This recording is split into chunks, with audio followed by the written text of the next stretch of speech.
আসসালামু আলাইকুম শিক্ষার্থীরা, আশা করি সবাই অনেক ভালো আছো। আরএমএইচ এর biology first paper basic to pro 2.0 কোর্সে তোমাকে স্বাগত জানাচ্ছি। তো আজকে আমরা যে লেকচারটা নিয়ে আলোচনা করব সেটা হচ্ছে আমাদের বায়োলজি প্রথম পত্রের দ্বিতীয় অধ্যায় কোষ বিভাজন। এই অধ্যায়ের মধ্যে বিগত বছরে আসা সকল বোর্ডের এমসিকিউ প্রশ্নের সমাধান করা হবে ইনশাল্লাহ। আর হচ্ছে যে এটা অবশ্যই আমাদের একটা পেইড কোর্সের ক্লাস, যেখানে হচ্ছে সবাই আমাদের কোর্সে ভর্তি হয়েছে টাকা দিয়ে। তবে সবার দিক বিবেচনা করে, যেহেতু বায়োলজিতে মূল প্রবলেমের জায়গাটাই হচ্ছে এমসিকিউ, অসংখ্য স্টুডেন্টের দুর্বলতার মূল জায়গা। বায়োলজিতে এমনিতে ভালো পারে, সিকিউ ভালো লিখতে পারে, বাট এমসিকিউতে অনেক সমস্যা হয়। তো অ্যাভারেজ সবার দিক বিবেচনা করে আমাদের এই পেইড কোর্সের ক্লাসটা আমরা একটু ফ্রি করে দিচ্ছি। এটা যেমন হচ্ছে অসংখ্য স্টুডেন্ট লাভবান হবে, উপকৃত হবে, পাশাপাশি আমাদের কোর্সের একটা স্পেশাল প্রচারণাও হয়ে যাবে যে আমরা কেমন পড়াচ্ছি, এটা স্টুডেন্টরা জানতে পারবে। এসব দিক বিবেচনা করে আজকে আমাদের এই ক্লাসটা হচ্ছে আমরা পাবলিক করে দিচ্ছি। আর তো তাহলে হচ্ছে আমরা দেরি না করে শুরু করি। যেহেতু হচ্ছে আমরা এখানে এমসিকিউ কোশ্চেনের সমাধান করব, সেই ক্ষেত্রে আজকে ক্লাসটা শুরু করার আগে প্রথমেই দু একটা কথা বলে রাখি। সেটা হচ্ছে যে কিছু কিছু ক্রিটিক্যাল এমসিকিউ আছে যেগুলার আনসার হলো এক এক গাইডে এক এক রকম দেওয়া, এক এক বইয়ের মধ্যে এক এক রকম দেওয়া। তো সেই ক্ষেত্রে আজকে যতগুলা কোশ্চেনের সমাধান করা হবে, যদি কোনোটা তোমার কাছে কনফিউশন মনে হয় এবং মনে হয় যে আমি যে আনসারটা করেছি এটা সম্ভবত ভুল, হতেই পারে স্বাভাবিক বিষয়, তাহলে তোমার কনফিউশন যদি কোনোটা হয় অবশ্যই যদি কোনো এমসিকিউ কনফিউশন হয় তাহলে অবশ্যই আমাকে কমেন্ট বক্সে জানাবে। ইনশাল্লাহ আমি নিজে সেই কমেন্টের রিপ্লাই করার চেষ্টা করব ইনশাল্লাহ। সো দেরি না করে চলো শুরু করি। আমরা হচ্ছে বহু নির্বাচনী মানে এমসিকিউ কোয়েশ্চেন করব, যেখানে হচ্ছে প্রত্যেকটা বোর্ডে 2015 সাল থেকে আসা 25 সাল পর্যন্ত এই দ্বিতীয় অধ্যায় থেকে যতগুলো এমসিকিউ আসছে মোটামুটি প্রত্যেকটা এমসিকিউ সমাধান করা হবে ইনশাআল্লাহ। শুরু করছি। প্রথম যে প্রশ্ন, মাইটোসিসের কোন পর্যায়ে স্পিন্ডল ফাইবার অদৃশ্য হয়?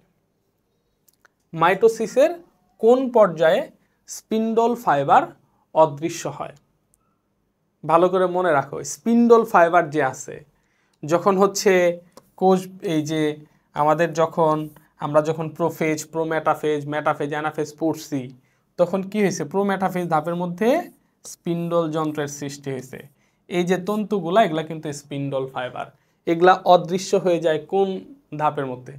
প্রোমেটাফেজের মধ্যে এটা আসলে তৈরি হয়, স্পিন্ডল যন্ত্র তৈরি হয়। মেটাফেজের মধ্যেও থাকে, অ্যানাফেজের মধ্যে, টেলোফেজের মধ্যে। তাহলে কি হবে?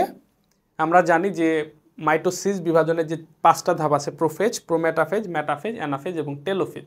এই টেলোফেজে গিয়ে দুই মেরুতে নতুন করে দুইটা কোষের সৃষ্টি হয়, নতুন করে দুইটা নিউক্লিয়াসের সৃষ্টি হয়, নিউক্লিয়ার মেমব্রেন এবং নিউক্লিওলাসের আবির্ভাব ঘটে। আর এই যে স্পিন্ডল ফাইবার যেগুলো আছে বা স্পিন্ডল তন্তু যেটা, এটা কি হয়ে যায়? বিলুপ্ত হয়ে যায়, অদৃশ্য হয়ে যায়। তার মানে তাহলে কোন ধাপ হবে? অবশ্যই সেটা কি হবে? টেলোফেজ ধাপ। কোন ধাপ? অবশ্যই টেলোফেজ ধাপ। তাহলে মাইটোসিসের কোন পর্যায়ে স্পিন্ডল ফাইবার অদৃশ্য হয়ে যায়? টেলোফেজ। ওকে, নেক্সট কোশ্চেন। যে সকল ডিপ্লয়েড কোষে মিওসিস ঘটে তাকে বলা হয়? যে সকল দেহকোষের মধ্যে, একটু ভালো করে একটা জিনিস ভালো করে খুবই মনোযোগ দাও। আমরা জানি কোনো একটা কোষের মধ্যে যদি মাইটোসিস বিভাজন ঘটে, সাধারণত দেহকোষের মধ্যে মাইটোসিস বিভাজন ঘটে 2n বিশিষ্ট কোষ থেকে 2n বিশিষ্ট দুইটা কোষ সৃষ্টি হয়। এখন বলছে কি, এটা কি? যে সকল ডিপ্লয়েড কোষের মধ্যে, 2n বিশিষ্ট কোষগুলোকে ডিপ্লয়েড কোষ বলা হয়। যে সকল ডিপ্লয়েড কোষের মধ্যে মিওসিস বিভাজন ঘটে তাদেরকে কি বলা হয়? সেই কোষগুলোকে বলা হয় হচ্ছে মিওসাইট। কি বলে? মিওসাইট বলা হয়। যে সকল ডিপ্লয়েড কোষের মধ্যে মিওসিস ঘটে, এই যে মিওসিস বিভাজন যদি ঘটে, মিওসিস বিভাজন ঘটলে প্রথমে যে দুইটা n হয়, পরে এখান থেকে আবার এই যে এটা হচ্ছে মিওসিস বিভাজন, রাইট? ওকে, তো যেটার মধ্যে মিওসিস বিভাজন ঘটে, এই মিওসাইটের আরেকটা নাম আছে, মিওসাইটের আরেকটা নাম আছে, সেটা হচ্ছে কি? জনন মাতৃকোষ। জনন মাতৃকোষ। তাহলে কোন কোষের মধ্যে মিওসিস বিভাজন ঘটে, এই টাইপের একটা কোশ্চেন যদি হয় তাহলে সেটা অবশ্যই কি হবে, জনন মাতৃকোষ। অপশনে যদি জনন মাতৃকোষ না থাকে তাহলে হবে হচ্ছে মিওসাইট। এটাই হলো কি জনন মাতৃকোষ। মাতৃকোষ যে সকল ডিপ্লয়েড কোষে মিওসিস ঘটে তাকে কি বলা হয়, মিওসাইট অথবা জনন মাতৃকোষ। ওকে, পরবর্তী কোশ্চেনের মধ্যে আমরা যাচ্ছি। স্পিন্ডল যন্ত্রের বিষুবীয় অঞ্চলে ক্রোমোজোমের বিন্যস্ত হওয়াকে, স্পিন্ডল যন্ত্রের বিষুবীয় অঞ্চলে ক্রোমোজোমের বিন্যস্ত হওয়াকে বলা হয় কি বলে? আমরা হচ্ছে এই যে মাইটোসিস বিভাজনের মেটাফেজ ধাপ পড়েছি। মেটাফেজ ধাপ, এই মেটাফেজ ধাপের মধ্যে প্রত্যেকটা ক্রোমোজোম কি করে, এই যে বিষুবীয় অঞ্চল বরাবর অবস্থান করে। প্রত্যেকটা ক্রোমোজোম বিষুবীয় অঞ্চল বরাবর অবস্থান করে। এই যে ক্রোমোজোম যে বিষুবীয় অঞ্চল বরাবর অবস্থান করে, এটা হলো কি, কোন ধাপের বর্ণনা? এটা হচ্ছে কি মেটাফেজ ধাপের বর্ণনা। এটা হচ্ছে কি মেটাফেজ ধাপের বর্ণনা, রাইট? মেটাফেজ ধাপের মধ্যে আমরা জানি যে ক্রোমোজোমগুলা সবচেয়ে বেশি মোটা এবং খাটো হয় এবং ক্রোমোজোমগুলা বিষুবীয় অঞ্চল বরাবর অবস্থান করে।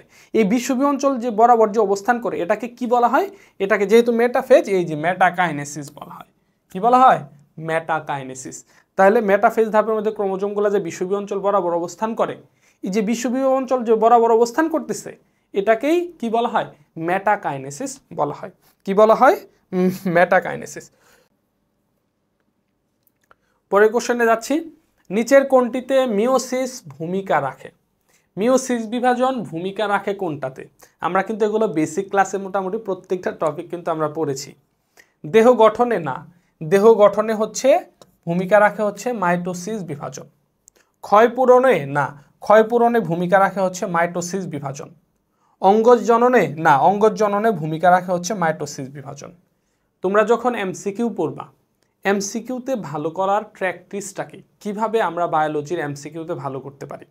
এই যে আমরা যে এমসিকিউ দুর্বল, এর কারণ কি? কারণ হচ্ছে মূল বইটা রিডিং কম পড়া। যে যত বেশি রিডিং পড়বে সে বায়োলজির এমসিকিউতে তত ভালো করবে। আর একটা ইম্পর্টেন্ট কাজ আছে যেটা তুমি যদি করো, অল্প প্র্যাকটিস করে তুমি এমসিকিউতে ভালো করতে পারবা। সেটা হচ্ছে যে তোমার যে প্রিভিয়াস ইয়ারের যে বোর্ডের এমসিকিউগুলো আছে বায়োলজির ক্ষেত্রে, শুধুমাত্র বোর্ডের এমসিকিউগুলো হচ্ছে তুমি যখন গাইড থেকে যখন পড়বা সরাসরি উত্তর দেখে দেখে পড়া যাবে না। জাস্ট উত্তরটাকে মুছে দাও, ঢেকে ফেলো, তারপর হচ্ছে তুমি নিজে নিজে মেন বই পড়ে পড়ে বোর্ডের এমসিকিউর উত্তরগুলো বের করার চেষ্টা করো। যদি তুমি শুধু সিম্পল জাস্ট এতটুকু কাজ করতে পারো যে একটা অধ্যায় তুমি পড়ছো, কয়েকবার রিডিংও পড়ছো, বেসিক পড়ছো, শুধু এই অধ্যায় থেকে আসা প্রিভিয়াস ইয়ারের বোর্ড কোশ্চেনগুলো তুমি যদি গাইডের উত্তর না দেখে নিজে নিজে যদি বই পড়ে পড়ে উত্তরগুলো বের করতে পারো, জাস্ট এতটুক কাজ যদি করতে পারো, তুমি বায়োলজির এমসিকিউ এর বস হয়ে যাবে। জাস্ট তুমি একটা অধ্যায় ট্রাই করে দেখো, যে পরবর্তীতে ওই যদি বোর্ডের এমসিকিউগুলো নিজে নিজে বের করতে পারো, এর পরবর্তীতে যে কোনো মডেল টেস্ট দাও বা ওই অধ্যায়ের ভিত্তিক একটা অধ্যায় ভিত্তিক এমসিকিউ এক্সাম দিয়ে দেখো, দেখবা যে তুমি যথেষ্ট ইমপ্রুভ হয়েছে। অ্যাটলিস্ট 80% এমসিকিউর আনসার তুমি কারেকশন করতে পারবে নিশ্চিত, শুধুমাত্র বোর্ডের এমসিকিউগুলো প্র্যাকটিস করার মাধ্যমে। সো এই ট্রিক্সটা মাথায় রাখবা। এটা হলো বায়োলজিতে এমসিকিউতে ভালো করার সবচেয়ে বেস্ট ওয়ে। আচ্ছা দেখো, তাহলে হচ্ছে কি নিচের কোনটিতে মিওসিস ভূমিকা রাখে? তার মানে হচ্ছে যৌনক্রমে ভূমিকা রাখে। তার মানে দেহ গঠন করে মাইটোসিস, ক্ষয়পূরণ করে মাইটোসিস, অঙ্গজ জননে অংশ নেওয়া হচ্ছে মাইটোসিস, বাকি থাকলো কি যৌনক্রম। তাহলে এটাই হচ্ছে সঠিক উত্তর। যৌনক্রমটা কি? এই যে ডিপ্লয়েড একটা কোষ, গ্যামেট সৃষ্টি হয়, পুং গ্যামেট, স্ত্রী গ্যামেট, আবার পুং গ্যামেট স্ত্রী গ্যামেট একত্রিত হয়, জাইগোট হয়, সেখান থেকে শিশু হয়, আবার হচ্ছে তার গ্যামেট তৈরি হয়। এভাবে যে পর্যায়ক্রমিক জীবনচক্র, এটাকে যৌনক্রম বলা হয়। তাহলে যৌনক্রমে গ্যামেট তৈরি হতে গেলে মিওসিস বিভাজন লাগবে। অতএব যৌনক্রমে ভূমিকা রাখে কি? মিওসিস বিভাজন। ওকে, নেক্সট কোশ্চেন। মাইটোসিস কোষ বিভাজনের কোন ধাপে কোষ প্লেটের সূচনা হয়? মাইটোসিস কোষ বিভাজনের এই যে দেখো, আমরা যে মাইটোসিসের 5টা ধাপ পড়ছি, সেখানে হলো তোমার হচ্ছে যে সর্বশেষ যেটা টেলোফেজ ধাপ, এখানে একটা নিউক্লিয়াসের সৃষ্টি হয়, এখানে একটা নিউক্লিয়াসের সৃষ্টি হয়, এবং মাঝখান দিয়ে কী হয়? এই যে এখানে কোষ প্লেটের সৃষ্টি হয়, রাইট? তার মানে হচ্ছে এটা প্রোফেজে না, প্রোমেটাফেজে, অ্যানাফেজে না, এটা অবশ্যই কি, অবশ্যই টেলোফেজ ধাপে। আচ্ছা, 2n = 8 হলে মাইটোসিসের মেটাফেজ দশায় মোট কতটি ক্রোমাটিড দেখা যায়? 2n = যদি 8 হয়, তার মানে হচ্ছে একটা 2n বিশিষ্ট কোষ, এই কোষের মধ্যে হচ্ছে কি বলে, মাইটোসিস বিভাজন হচ্ছে, তার মানে এটা কি বলছে, মেটাফেজ ধাপ। মেটাফেজ ধাপের মধ্যে প্রত্যেকটা ক্রোমোজোম কি করে, বিষুবীয় অঞ্চলে অবস্থান করে, এবং এখানে ক্রোমোজোমগুলা সবচেয়ে মোটা এবং খাটো হয়।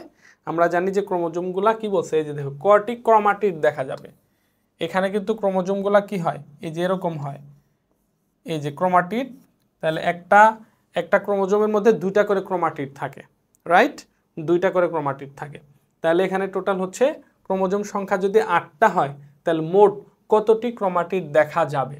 তাহলে টোটাল 8 দুগুণে 16টা ক্রোমাটিড দেখা যাবে। কয়টা? 16টা। কারণ হচ্ছে কি, একটা ক্রোমোজোম, এই যে একটা ক্রোমোজোমগুলো থাকে মূলত এই যে এরকম, কিন্তু ক্রোমোজোমগুলো লম্বালম্বি চিরে মাঝখান দিয়ে ভাগ হয়ে যায়, মাঝখান দিয়ে ভাগ হলে 2টা ক্রোমাটিডের সৃষ্টি করে, তাহলে যে এরকম এই যে 2টা ক্রোমাটিড হয়ে গেল। তাহলে একটা ক্রোমোজোমের মধ্যে যদি 2টা ক্রোমাটিড থাকে, তাহলে 8টা ক্রোমোজোমের মধ্যে টোটাল 16টা ক্রোমাটিড থাকবে, রাইট? তার মানে সঠিক উত্তর হচ্ছে 16, তার মানে হচ্ছে গ। সেন্টোমিয়ারের বিভাজন ঘটায় কোন? Metaphase 2, prophase 2, metaphase 1, prophase 1। এটা একটু ভালো করে মনোযোগ দাও, যে সেন্টোমিয়ারের বিভাজন কোথায় হয়? সেন্টোমিয়ারটা কি? এটা কিন্তু বলছে কি, এটা মিওসিস বিভাজনকে, যেহেতু প্রোফেজ 1, মেটাফেজ 1, প্রোফেজ 1, মেটাফেজ 2 এগুলা আছে, তো মাইটোসিসের তো 5টা, prophase, prometaphase, metaphase, anaphase, telophase, but মিওসিসের গুলা কিন্তু মিওসিস 1 এবং মিওসিস 2, রাইট? তাহলে দেখো, আমরা মিওসিস বিভাজনটা পড়ছি হলো 2টা ভাগে বিভক্ত। মিওসিসটা এই যে একটা 2n বিশিষ্ট কোষ, প্রথমে এটা থেকে 2টা কোষ হয়, 2টা n বিশিষ্ট কোষ হয়। এখানে কিন্তু কোনো ধরনের সেন্টোমিয়ারের বিভাজন হয় না, এখান থেকে এতটুকু পর্যন্ত এটা হচ্ছে মিওসিস 1, মিওসিস 1, এবং হচ্ছে এখান থেকে পরবর্তীতে আবার এখান থেকে 2টা হয়, সেম এটা থেকেও 2টা হয়। এই যে এটা হচ্ছে এতটুকু হচ্ছে মিওসিস 2, এটা হচ্ছে মিওসিস 2। এই মিওসিস 2, তার মানে মিওসিস 1-এর মধ্যে এটা কিন্তু মিওসিস 1 যেটা, এখানে ক্রোমোজোমের কোনো বিভাজন হয় না, সেন্টোমিয়ারের বিভাজন হয় না, জাস্ট অর্ধেক ক্রোমোজোম এটাতে চলে যায়, অর্ধেক ক্রোমোজোম এটাতে চলে যায়। তার মানে মিওসিস 1 যেখানে আছে সেটা হবে না, 1 যেটা আছে সেখানে হবে না। তা মেটাফেজ 1 এটা অবশ্যই হবে না, প্রোফেজ 1 এটাও হবে না, হয় এটা হবে অথবা এটা হবে। এখন প্রোফেজের মধ্যে তার সেন্টোমিয়ার বিভাজিত হয় না, এটা আমরা জানি যে সেন্টোমিয়ার যে ভাগ হয় সেটা হলো মেটাফেজ ধাপের মধ্যে, মেটাফেজ ধাপের শেষের দিকে সেন্টোমিয়ার ভাগ হয়, আর অ্যানাফেজ ধাপে যায় ওই অর্ধেক ক্রোমোজোম এক মেরুর দিকে যায়, বাকি অর্ধেক ক্রোমোজোম আরেক মেরুর দিকে যায়। তার মানে অবশ্যই প্রোফেজ হবে না, তাহলে কি হবে, অবশ্যই কি মেটাফেজ 2। তাহলে সেন্টোমিয়ারের বিভাজন ঘটায় অবশ্যই কি মেটাফেজ 2 এর মধ্যে। বুঝতে পারছি? ওকে, নেক্সট কোশ্চেনে যাচ্ছি। সিনেপসিস ঘটে কোন উপপর্যায়ে? এই যে উপপর্যায় বলছে, তা আমরা একটু আগে এখানে দেখলাম যে মিওসিস বিভাজন হলো মিওসিস 1, মিওসিস 2। এই মিওসিস 1-এর মধ্যে আবার 4টা ধাপ আছে, প্রোফেজ 1, মেটাফেজ 1, অ্যানাফেজ 1, টেলোফেজ 1। এই প্রোফেজ 1-এর মধ্যে আবার কয়টা? 5টা ধাপ, খুবই গুরুত্বপূর্ণ। ল্যাপটোটিন, জাইগোটিন, প্যাকাইটিন, ডিপ্লোটিন, ডায়াকাইনেসিস। এই দ্বিতীয় অধ্যায়ের মধ্যে সবচেয়ে গুরুত্বপূর্ণ এই 5টা উপধাপ, ল্যাপটোটিন, জাইগোটিন, প্যাকাইটিন, ডিপ্লোটিন, ডায়াকাইনেসিস। এটার কথা বলছে এখানে, যে এটার কথা এখানে বলছে সিনেপসিস ঘটে। সিনেপসিস কি? ওই যে হোমোলোগাস ক্রোমোজোমগুলা জোড়বদ্ধ হয়। এই যে একটা কোষ যখন থাকে, কোষের মধ্যে নিউক্লিয়াসের মধ্যে ক্রোমোজোমগুলা ছড়ায় ছিটা থাকে, তো এখানে কি হয়, একই আকৃতির ক্রোমোজোমগুলা জোড়বদ্ধ হয়, এটা হলো ল্যাপটোটিন। এরপরের ধাপ হচ্ছে কি জাইগোটিন। এই জাইগোটিনের মধ্যে একই আকৃতির ক্রোমোজোমগুলা একই আকৃতির ক্রোমোজোমগুলো জোড়বদ্ধ হয়। এই যে একই আকৃতির ক্রোমোজোমগুলো জোড়বদ্ধ হয়, এই একই আকৃতির ক্রোমোজোমগুলো যে জোড়বদ্ধ হয়েছে, একই আকৃতির ক্রোমোজোমকে বলা হয় হোমোলোগাস ক্রোমোজোম। এই হোমোলোগাস ক্রোমোজোমগুলো যে জোড়বদ্ধ হলো, এই প্রক্রিয়াটাকেই বলা হয় হচ্ছে সিন্যাপসিস। তাহলে সিন্যাপসিস ঘটে কোন উপপর্যায়ে? এটা হলো ল্যাপটোটিন, তারপর এটা হলো জাইগোটিন। জাইগোটিন ধাপের মধ্যে, মানে দ্বিতীয় ধাপ, যেটা প্রোফেজ একের যে দ্বিতীয় ধাপ, এই যে জাইগোটিনের মধ্যে। তাহলে সঠিক উত্তর হচ্ছে জাইগোটিন, সঠিক উত্তর হচ্ছে খ। ওকে। কোষ বিভাজনের কোন ধাপে নিউক্লিয়ার মেমব্রেন বিলুপ্ত হয়? নিউক্লিয়ার মেমব্রেন কোন ধাপের মধ্যে বিলুপ্ত হয়? দেখো, আমরা যদি প্রোমেটাফেজ ধাপ যদি পড়ি, প্রোমেটাফেজ ধাপের মধ্যেও কিন্তু একটা হালকা বিলুপ্ত প্রায় নিউক্লিয়ার মেমব্রেন এবং নিউক্লিওলাস দেখা যায়। প্রোমেটাফেজ ধাপের মধ্যে নিউক্লিওলাসটা বিলুপ্ত হয়, কিন্তু নিউক্লিয়ার মেমব্রেনটা থাকে। পরবর্তীতে মেটাফেজ ধাপ যদি আমরা চিন্তা করি, মেটাফেজ ধাপ, এই মেটাফেজ ধাপের মধ্যে কিন্তু আর এই নিউক্লিয়ার মেমব্রেনটা থাকে না, তার মানে নিউক্লিয়ার মেমব্রেনটা বিলুপ্ত হয়ে যায় হচ্ছে মেটাফেজ ধাপের মধ্যে। আবার যদি বলে নিউক্লিওলাস বিলুপ্ত হয় কোন ধাপে, তাহলে সেটা হবে প্রোমেটাফেজ ধাপের মধ্যে। রাইট। ক্রোমোজোমগুলো লম্বালম্বি চিরে দুটা ক্রোমাটিডে পরিণত হয় কোন ধাপে? সেটা হবে প্রোফেজ ধাপে। ক্রোমোজোমগুলা গতিশীল থাকে, দুই মেরুর দিকে যেতে থাকে কোন ধাপে? অ্যানাফেজ ধাপে। জাস্ট এমসিকিউ যখন আমরা পড়বো, তুমি যখন বই দেখে দেখে এমসিকিউর উত্তরগুলা নিজে নিজে যখন বের করবা, তখন তুমি প্রত্যেকটা ক নাম্বার, খ নাম্বার, গ নাম্বার প্রত্যেকটা অপশন নিয়ে তোমার গবেষণা করতে হবে। যখন প্রত্যেকটা অপশন নিয়ে গবেষণা করবা যে এটা কেন হলো, এটা কেন হলো না, এটা কেন হলো, এটা কেন হলো না, দেন হচ্ছে তোমার মাথা শার্প হতে থাকবে, তুমি এমসিকিউতে ভালো করবা। ঠিক আছে। ক্রোমোজোমের খাটো ও মোটা হওয়াকে বলে, ক্রোমোজোমের খাটো ও মোটা হওয়াকে কি বলা হয়? সিন্যাপসিস কি? এই যে একটু আগেই দেখলাম, এই যে এখানের মধ্যে দেখলাম, দেখো এই যে ক্রোমোজোমগুলা যে জোড়বদ্ধ হয়েছে, এটা হচ্ছে মিওসিস ক্রোমোজোম, মিওসিস বিভাজনের প্রোফেজ এক। তার ভিতরে প্রোফেজ একের মধ্যে 5টা ল্যাপটোটিন, জাইগোটিনের মধ্যে এই যে হোমোলোগাস ক্রোমোজোমগুলা যে জোড়া জোড়া হয়েছে, এই প্রক্রিয়াটাকে সিন্যাপসিস বলা হয়, জোড়া হওয়ার প্রক্রিয়া। আর যে জোড়া হইল, এই জোড়াগুলাকে বাইভ্যালেন্ট বলা হয়। তাইলে দেখো এখানে বলছে যে ক্রোমোজোমের মোটা এবং খাটো হওয়া, তাহলে সিন্যাপসিস হচ্ছে ক্রোমোজোমের জোড়বদ্ধ হওয়ার প্রক্রিয়া, তার মানে এটা হবে না। বাইভ্যালেন্ট হচ্ছে যে জোড়াগুলা হলো, এই জোড়াগুলা হচ্ছে বাইভ্যালেন্ট, তার মানে এটাও হবে না। অ্যাপোপটোসিস কি? কোষ বিভাজনের সময় একটা সময়, নির্দিষ্ট সময় গিয়ে কোষের কোষ বিভাজন বন্ধ হয়ে যায়, একটা সময় কোষটা মরে যায়।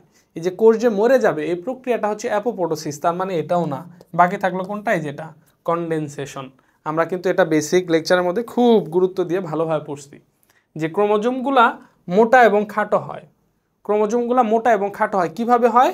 এই যেভাবে ক্রোমোজোমগুলা কুণ্ডলী আকার ধারণ করে, কুণ্ডলী হয়, প্যাচ খাইতে খেতে লম্বা একটা জিনিস থাকে, অনেক লম্বা একটা জিনিস থাকে, এটা যত প্যাচ খাইতে খেতে ছোট হয়, খাটো হয়, আর হচ্ছে মোটা হয়। এটা অনেক চিকন, এখন এটাকে মোটা দেখা যাচ্ছে, আবার খাটো। হ্যাঁ, এই যে কুণ্ডলিত হয়, যে কুণ্ডলী আকার ধারণ করে, কি হয়? মোটা এবং খাটো হয়। এটাকে কি বলা হয়? কনডেনসেশন বলা হয়। ওকে, তাহলে ক্রোমোজোমের খাটো ও মোটা হওয়াকে কনডেনসেশন বলা হয়। আচ্ছা, এরপরে দেখো, মিওসিস কোষ বিভাজন প্রক্রিয়ায় নিউক্লিয়াসের প্রথম ও দ্বিতীয় বিভাজনের মধ্যবর্তী সময়কে কি বলা হয়? মিওসিস কোষ বিভাজন প্রক্রিয়ায়, এই যে একটু আগেই দেখো আমরা এটা দেখলাম যে মিওসিস বিভাজন হয় হচ্ছে দুইটা ধাপে। 2n বিশিষ্ট কোষ প্রথমে হচ্ছে দুইটা কোষ হয়, ক্রোমোজোম সংখ্যা জাস্ট অর্ধেক হয়ে যায়, এটা হলো মিওসিস 1। আরেকটা হচ্ছে পরবর্তীতে মিওসিস 2 ঘটে, এখান থেকে এটা হলো মাইটোসিসের অনুরূপ ধাপ, যেখানে হচ্ছে একটা কোষ থেকে এই যে দুইটা কোষ হইল। তো এটা হলো মিওসিস 2, এটা হচ্ছে মিওসিস 2। এখন বলছে কি, মিওসিস কোষ বিভাজন প্রক্রিয়ায় নিউক্লিয়াসের প্রথম ও দ্বিতীয় বিভাজনের মধ্যবর্তী সময়, এই যে যখন একটা কোষ থেকে দুইটা কোষ হইল, একটা হলো প্রথমে হলো মিওসিস 1, এরপরে হবে কি মিওসিস 2। এই যে মিওসিস 1 একটা থেকে দুইটা হলো, আবার এটা থেকে আবার হবে, এটার মাঝখানে যে সময়টা, মিওসিস 1-এর পরে কোষটা একটু বিরতিতে যায়, একটা সময় বিরতিতে যায়, পরবর্তীতে আবার এই কোষটা বিভাজিত হয়, এটা আরও দুইটা হয়। তাহলে হচ্ছে যে এই যে মাঝখানে মিওসিস 1 এবং মিওসিস 2 এর মাঝখানে যে একটা গ্যাপ থাকে, একটা সময় থাকে, রেস্ট থাকে, এই মধ্যবর্তী সময়টাকে কি বলা হয়? এই মধ্যবর্তী যেমন ধরো ক্যারিওকাইনেসিস, না ক্যারিওকাইনেসিসের নিউক্লিয়াসের বিভাজন হবে না, সাইটোকাইনেসিস সাইটোপ্লাজমের বিভাজন, তাও না। মেটাকাইনেসিস কি?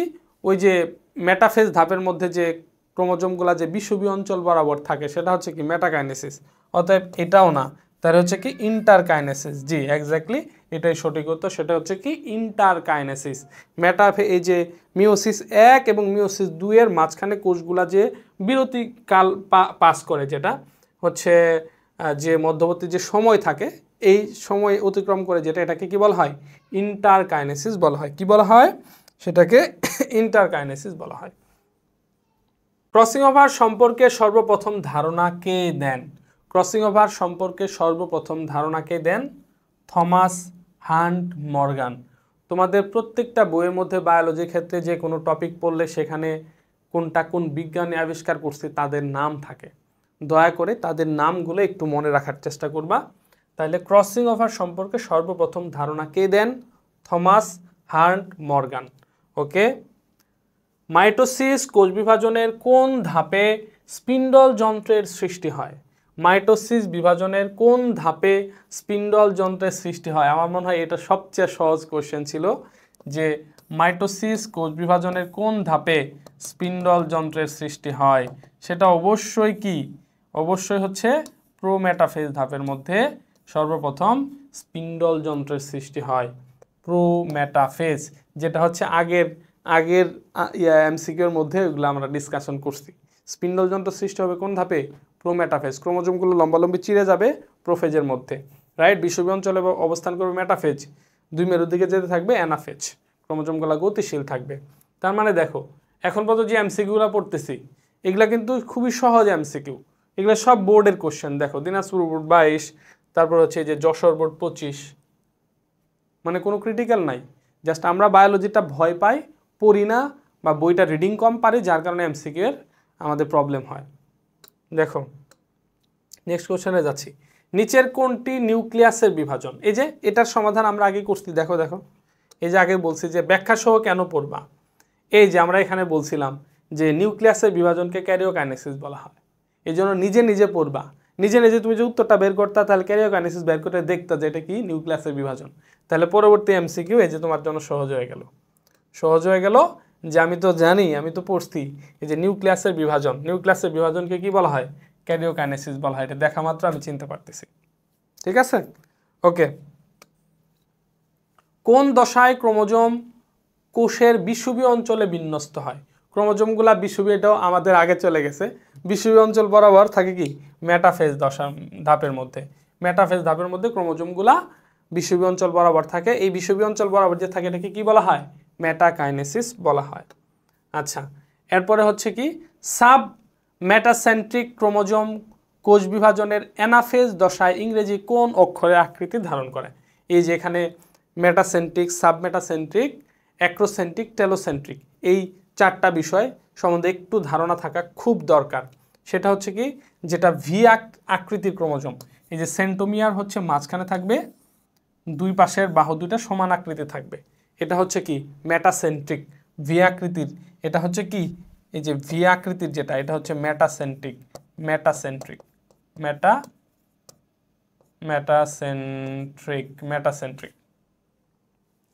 আর হচ্ছে যে এখন কি বলছে ইংরেজি কোন অক্ষরে, যে সাবমেটাসেন্ট্রিক যেটা, তো সাবমেটাসেন্ট্রিক যেটা, এই যে সাবমেটাসেন্ট্রিক, এটা হলে যে ক্রোমোজোম থাকে একটা বাহু বড় থাকে আর একটা বাহু, এই বাহুটা ধরো অর্ধেক, যেটা হচ্ছে ইংরেজি এল অক্ষরের মতো দেখা যায়।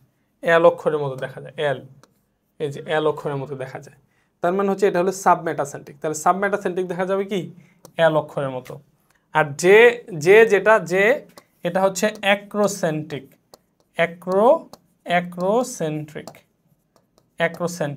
এটাকে কেমন দেখা যায়? এই যে অ্যাক্রোসেন্ট্রিক যেটা, এই যে একটা হলো বড় আর একটা এই যে এরকম অ্যাক্রোসেন্ট্রিক। আর একটা হচ্ছে কি আয় আকৃতির যেটা, এটা হচ্ছে টেলোসেন্ট্রিক। এটা হচ্ছে টেলোসেন্ট্রিক। এটা খুবই গুরুত্বপূর্ণ জিনিস, টেলোসেন্ট্রিক। এটা দেখতে কেমন হবে? যে এটা দেখতে যেমন হবে এই যে টেলোসেন্ট্রিক।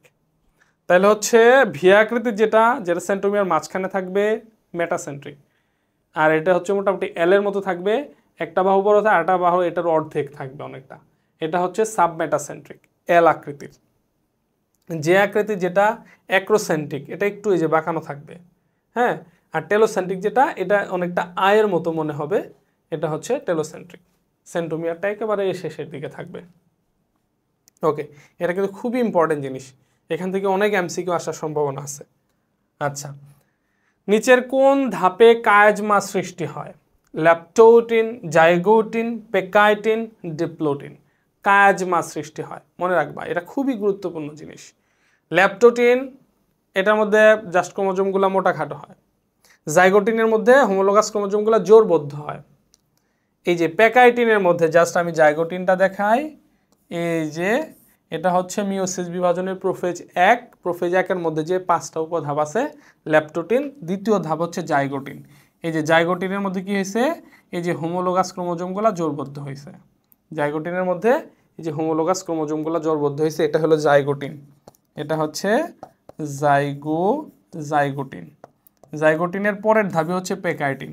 এই পেকাইটিন ধাপের মধ্যে কি হয়, এই যে হোমোলোগাস ক্রোমোজোমগুলো যে আছে, ক্রোমোজোমগুলা এই যে লম্বালম্বি চিরে 2 ভাগে ভাগ হয়ে যায়, লম্বালম্বি চিরে 2 ভাগে ভাগ হয়ে যায়।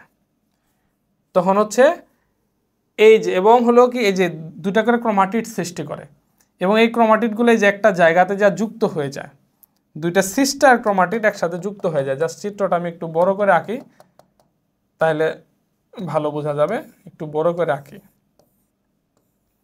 এই যে এই যে এই যে জোরবদ্ধ ক্রোমোজোমগুলো কি হয়,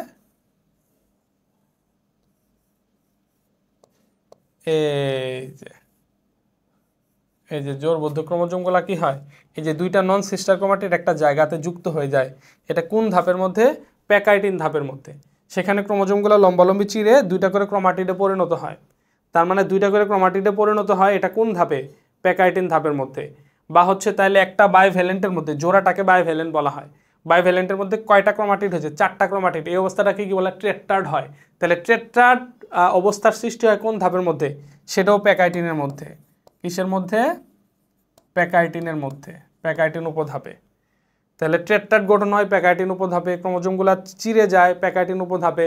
এই যে 2টা সিস্টার ক্রোমাটিড, 2টা নন সিস্টার ক্রোমাটিড, এই যে এটার সাথে এটা হলো সিস্টার, এটার সাথে এটা হলো নন সিস্টার, 2টা নন সিস্টার ক্রোমাটিড যেখানে যুক্ত হয়েছে, এটাকে কি বলা হয়? কায়াজমা বলা হয়। তাহলে কায়াজমার সৃষ্টি হয়েছে কোন ধাপে?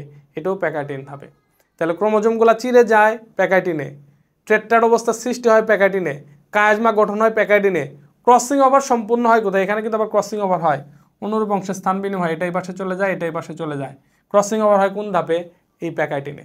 তাহলে পেকাইটিন রিলেটেড কোশ্চেন হবে, ট্রেট্রাড গঠন হয় পেকাইটিনে, কায়াজমার সৃষ্টি হয় পেকাইটিনে, তারপরে হচ্ছে ক্রোমোজোমগুলো লম্বালম্বি চিরে 2টা করে ক্রোমাটিডে পরিণত হয় পেকাইটিনে, তারপরে হচ্ছে ক্রসিং ওভার সম্পন্ন হয় পেকাইটিনে। এখন যেটাই আসুক, তো এখানে আসছে কি? কায়াজমার সৃষ্টি হয় কোনটা? তাহলে অবশ্যই পেকাইটিনের মধ্যে। আচ্ছা, পুষ্টির অভাবজনিত কোষের মৃত্যুকে কি বলা হয়? পুষ্টির অভাবজনিত কোষের মৃত্যুকে কি বলা হয়?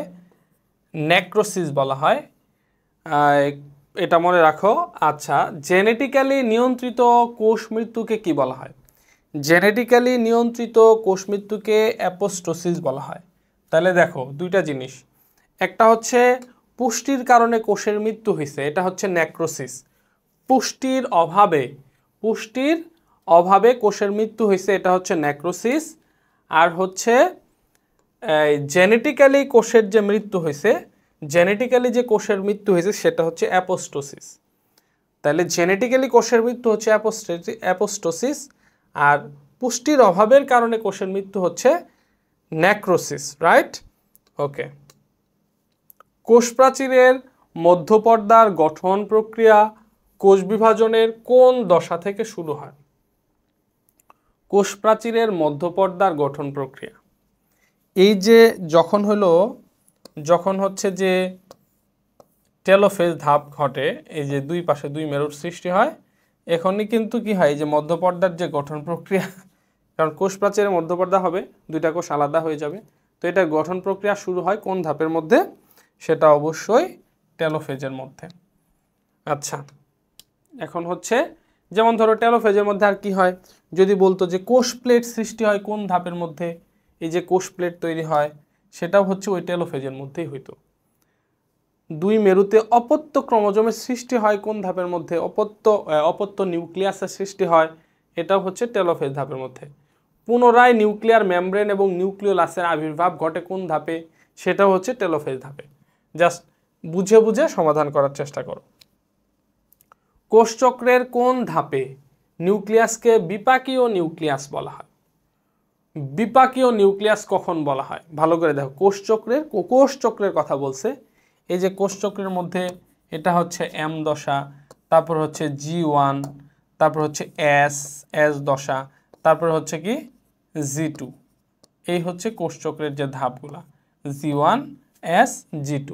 তো এই টোটাল এখান থেকে এতটুকু পর্যন্ত এটাকে কি বলা হয়, ইন্টারফেজ। আর এখান থেকে এতটুকু হচ্ছে প্রোফেজ। তাহলে কোষচক্রের কোন ধাপে নিউক্লিয়াসকে বিপাকীয় নিউক্লিয়াস বলা হয়? বিপাকীয় নিউক্লিয়াস বলা হয় হচ্ছে ইন্টারফেজ ধাপে। একটা কোষের মধ্যে যখন নিউক্লিয়াসটা যখন প্রস্তুতি চলে, ডিএনএর বিভাজন হয়, বিভিন্ন উপাদানগুলো তৈরি হয়, এটাকে বিপাকীয় নিউক্লিয়াস বলা হয়। তো তাহলে বিপাকীয় নিউক্লিয়াস দেখা যায় হচ্ছে ইন্টারফেজ ধাপের মধ্যে। সাইটোপ্লাজমের বিভাজনকে কি বলা হয়?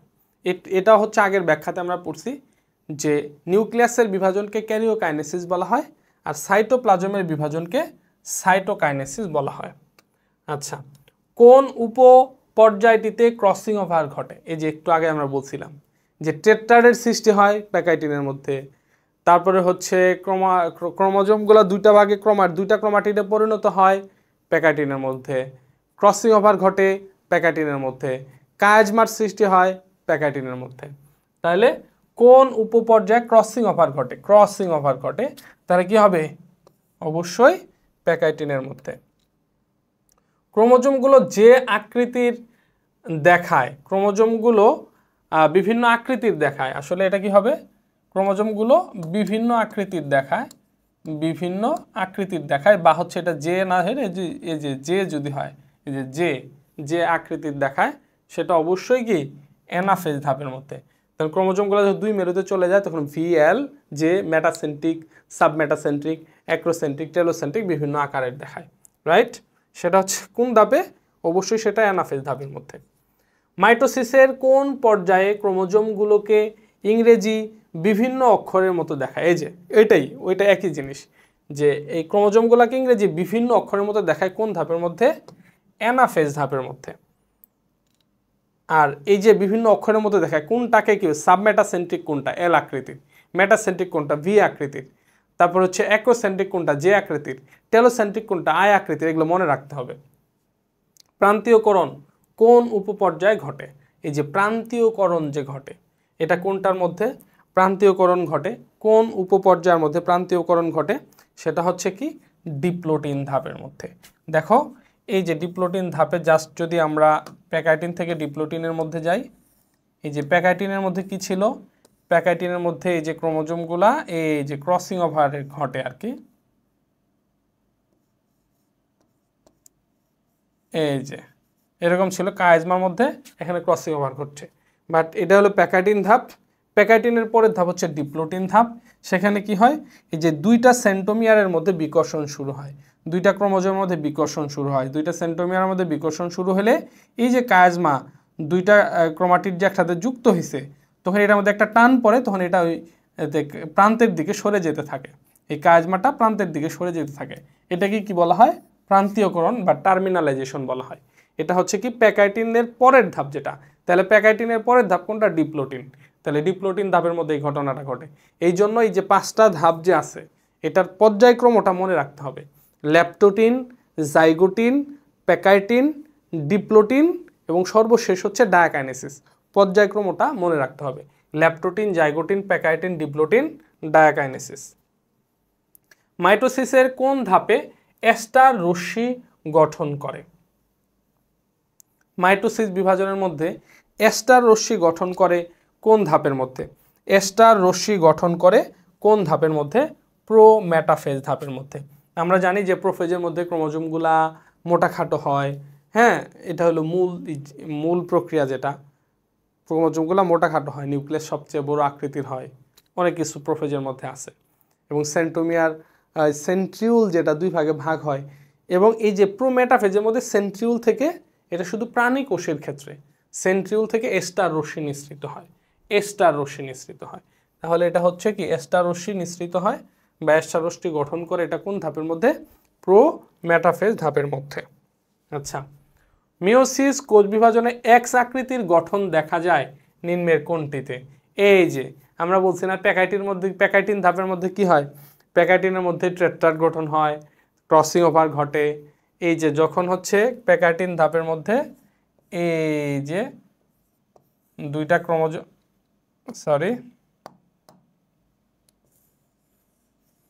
এই যে দুইটা ক্রোমোজোম এই অবস্থায় আছে, এই যে দুইটা নন সিস্টার ক্রোমাটিড কায়াজমাতে যুক্ত হয়েছে, তখন এটাকে যে এক্স আকৃতির মনে হয়। তাহলে কি মিওসিস কোষ বিভাজনে এক্স আকৃতির গঠন দেখা যায়।